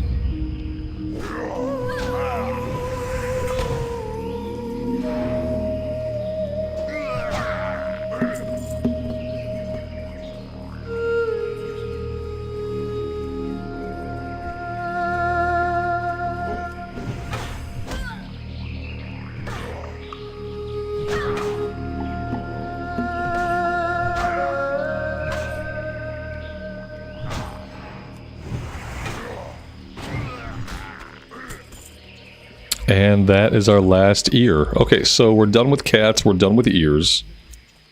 Let's head over to the cliffside here. We'll go after the basilisks. And then we'll head out to the island. I don't think we'll do the encrusted tailfins right now. That looks like it's going to be an elite quest. And I guess from what people tell me, we'll also want to have underwater breathing potions.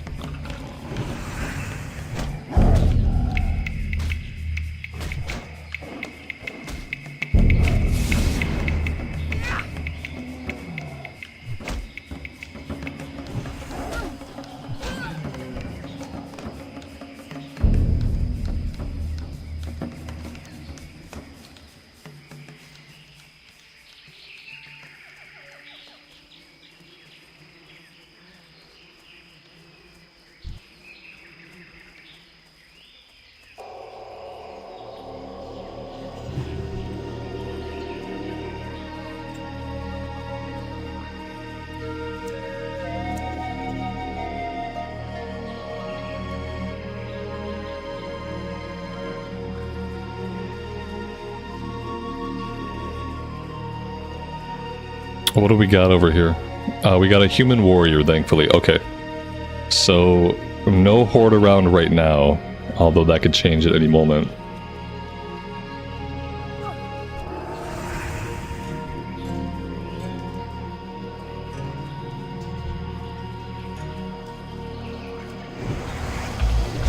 Are these the mobs where, like, they have a stun they can do, but if you turn your back on the stun, they can't get you with it? Yeah, see, we can walk away from the stun. Whenever they do that gaze, if it hits you, it's gonna, like, freeze you in place for a minute. But if you walk away from it, they can't get you with it. Maybe it has a really short range. But yeah, a little good to know.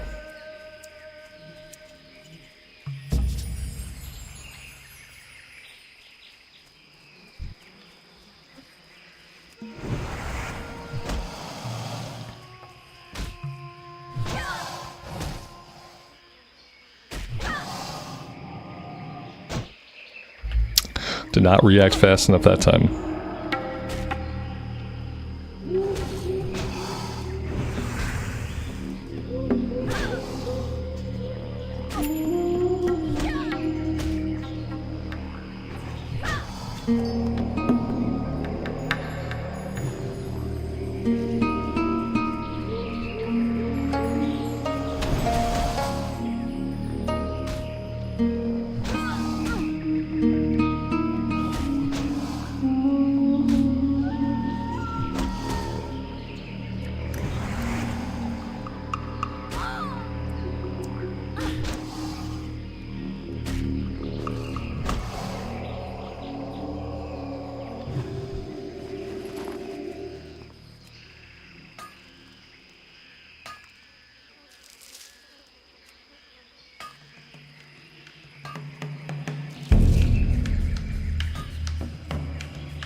Let's see, level 38 Troll Mage.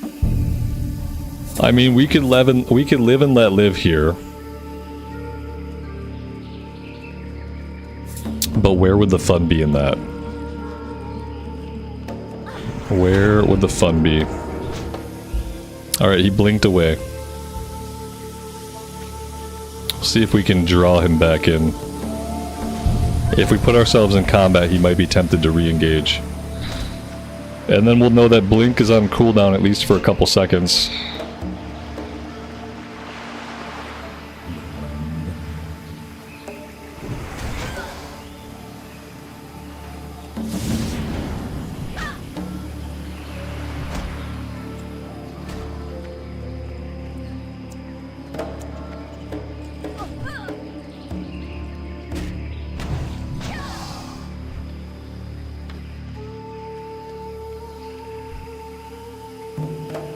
Maybe narrowly escaping disaster here.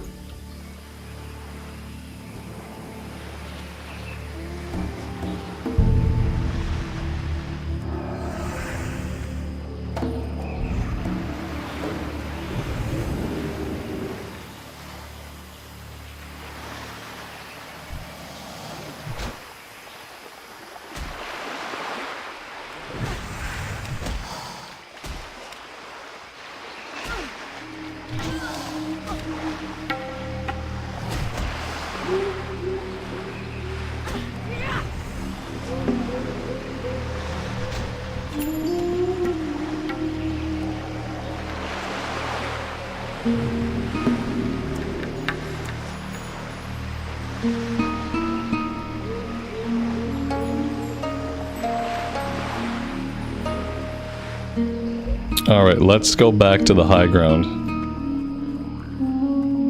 Yeah, we need the high ground. Let's go back to the high ground.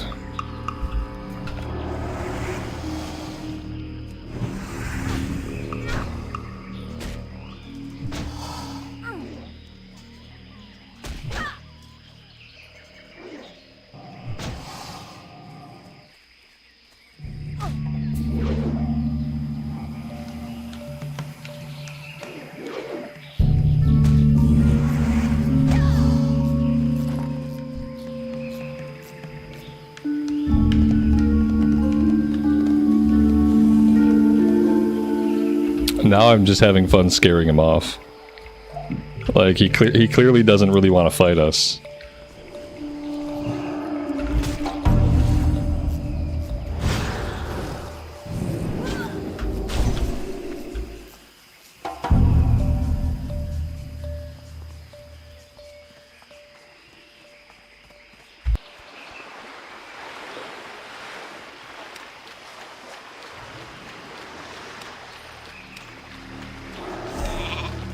I was hoping we'd resist that. I was hoping we'd resist that.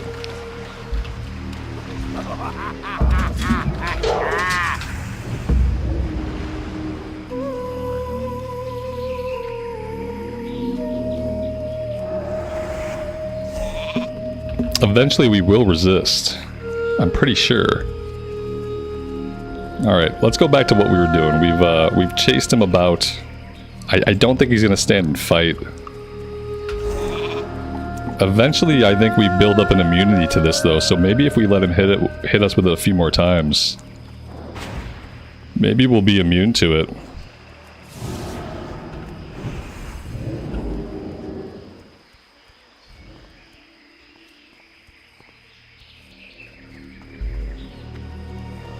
Maybe we can drive him into the elite over here.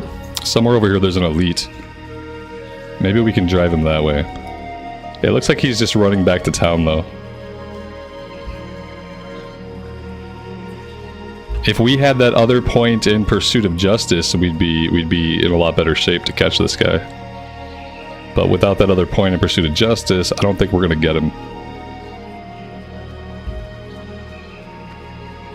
But maybe eventually, if he keeps harassing us, maybe eventually he'll make a mistake.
Yeah, he has blink. That's how he's outrunning me. He'll probably always be able to outrun me. Like, the best shot I have here is to get a couple of really good crits on him and stun him. Like, if we can get a stun off on him and lock him in place for even a minute, like, then I think we can kill him. But getting to that point is going to be tough. The great thing is when he polymorphs me, he gets my mana back. Oh, here we go, boy. This is it. Oh, man. Yeah, here we go. Now we have backup. Alright, let's flank him. Yeah, he's not going to get away now. There we go. Hamstring him. Hamstring him. Oh, we almost stunned him. Alright, we're going to get him.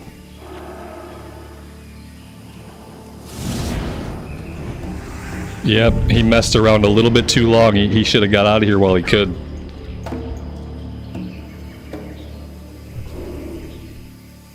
It's not gonna last. Oh shit, okay. In a foot race we got him. As long, yeah, here we go, here we go. Boom. Awesome.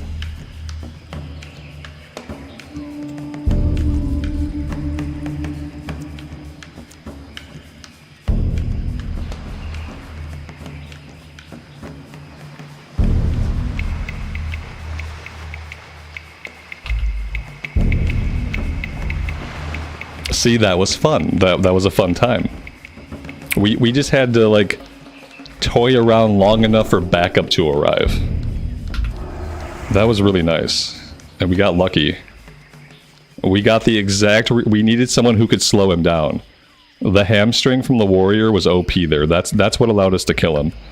The fact that, like, not only did we get backup, we got the class we needed. Between the charge stun and then the hamstring, like, that's what won it for us. Otherwise, I think he would have been able to get away.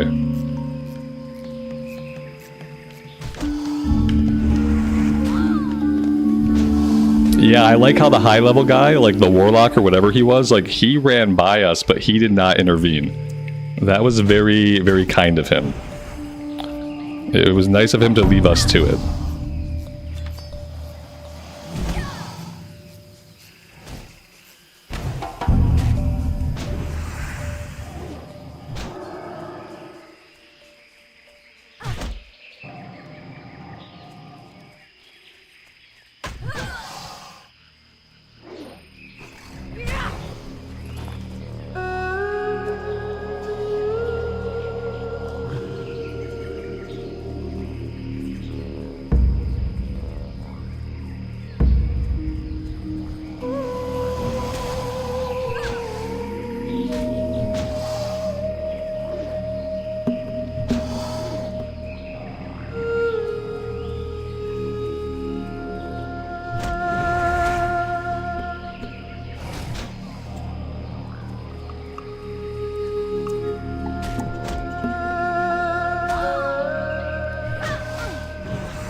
Maybe we should go scout this island. Yeah, we're pretty close. Let's go scout the island. We will give these guys a minute to respawn. Let's kill this one.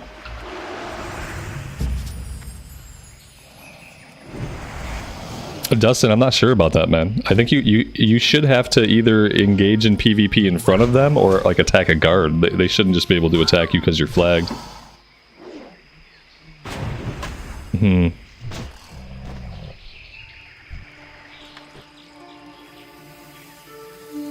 Oh, okay. Maybe that's what it is. Because Gadgekstan and Booty Bay are the same faction. So if they were being attacked by guards in Booty Bay, they're gonna get attacked if they hearth to Gadgekstan. That's still like kind of weird. Oh boy.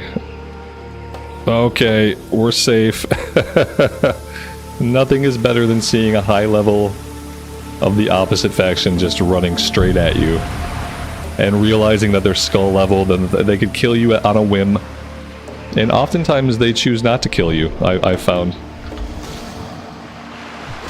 A lot of the like really high level people that pass us leave us alone.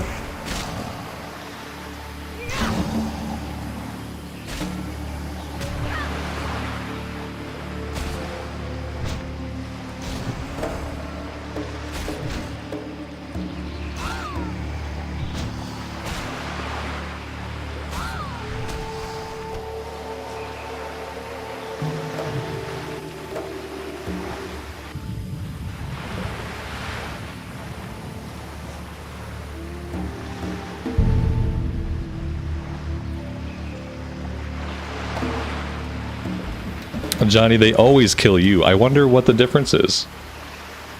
I wonder what it is. I mean, like, we've been killed by higher level characters a couple times. But it seems like the ones that they look like they're level 50 or 60, like the level 50 or 60 people have been leaving me alone.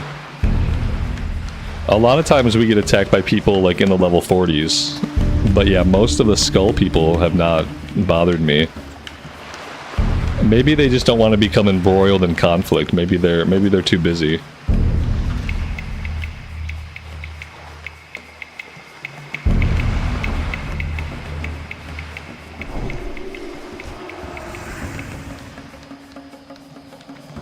It's because you're a druid and they're scared. That's fair. Yeah. That's fair. I feel like if they knew I was streaming this, they probably would definitely kill me. That's what I feel like.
Is that what that middle caged-in area is in Gadgekstan? That's an arena where you can fight to the death and the guards won't care. I never knew what that was for. Like, always playing on a PvE server, I never knew what that was for. The cage in the middle of Gadgekstan is a place where you can fight to the death and the guards won't care. That is so freaking cool. I never knew that. Because I played on a PvE server my entire life. Yeah, that's amazing. Yeah, it's like here's some free entertainment. Go ahead, kill each other. That's awesome.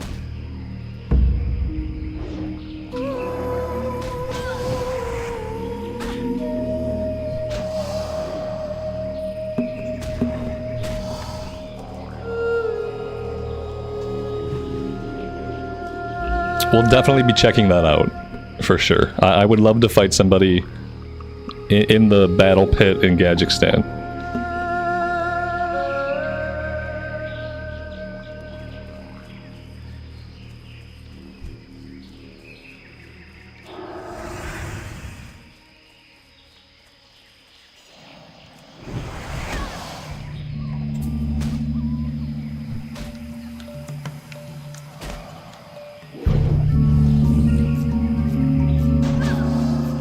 Obviously, all the goblins are probably gambling on the fights. I would assume there was like a whole gambling racket. Some of the fights are probably fixed.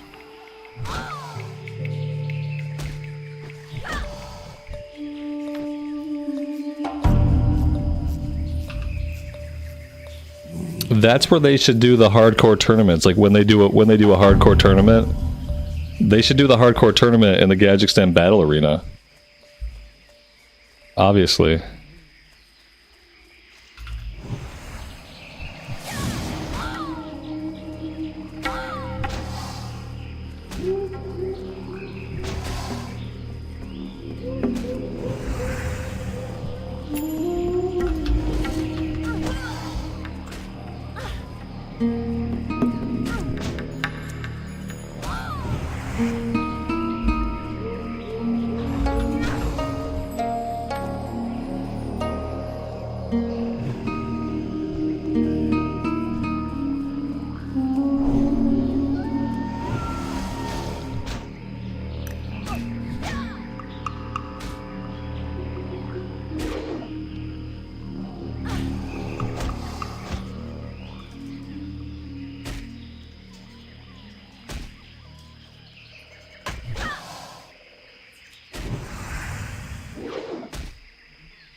It's really funny, like sometimes when you don't let them use their ability, they just keep trying to use it over and over and over again. And it's like once you know that you can walk away from it, as long as you're actually paying attention, it's really easy to walk away from it. But it's like, and then they'll try to use it like 3 times back to back. It's like they're confused as to why it's not working.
All right, there we go.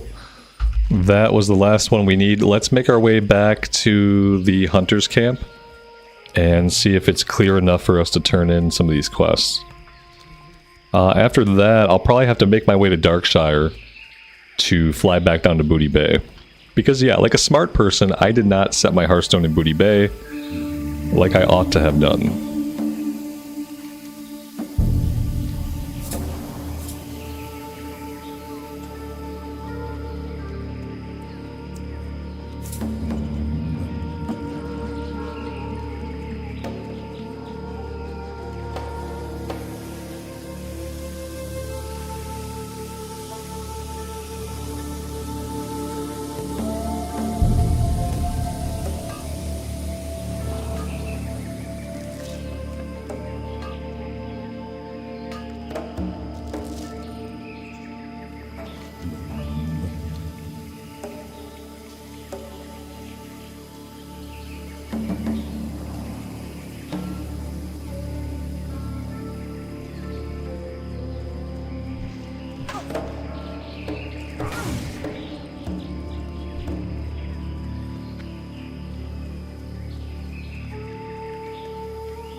I'm not throwing down with the hunter again if I can avoid it.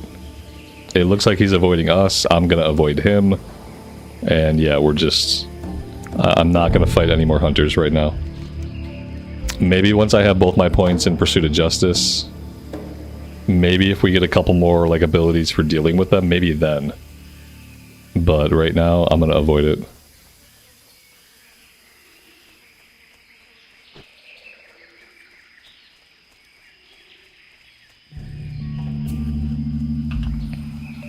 In the Gurabashi arena, you can fight to the death even with your own faction. I didn't know that either. I don't know that I've ever been inside the arena. Alright, let's try to turn these in before we get ganks. What's on your mind? See you soon. Take the next ones. What can I do for you? What can I do for you? Alright.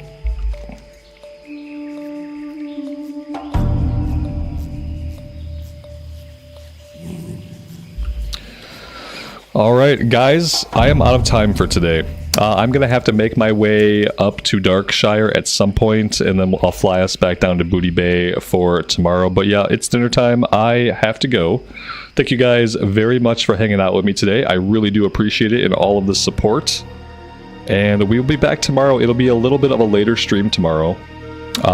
New World Aeternum comes out. The open beta comes out tomorrow, and I'm gonna do some recorded stuff on the New World Open Beta, so I'll be doing that from noon to 2, and then 2 o'clock my time, that's when we'll stream tomorrow, and we will be right back here on the Paladin. So yeah, thanks again, guys. Take care of yourselves out there, take care of each other, have a great rest of your afternoon or evening, and we will see you back here tomorrow. Bye for now.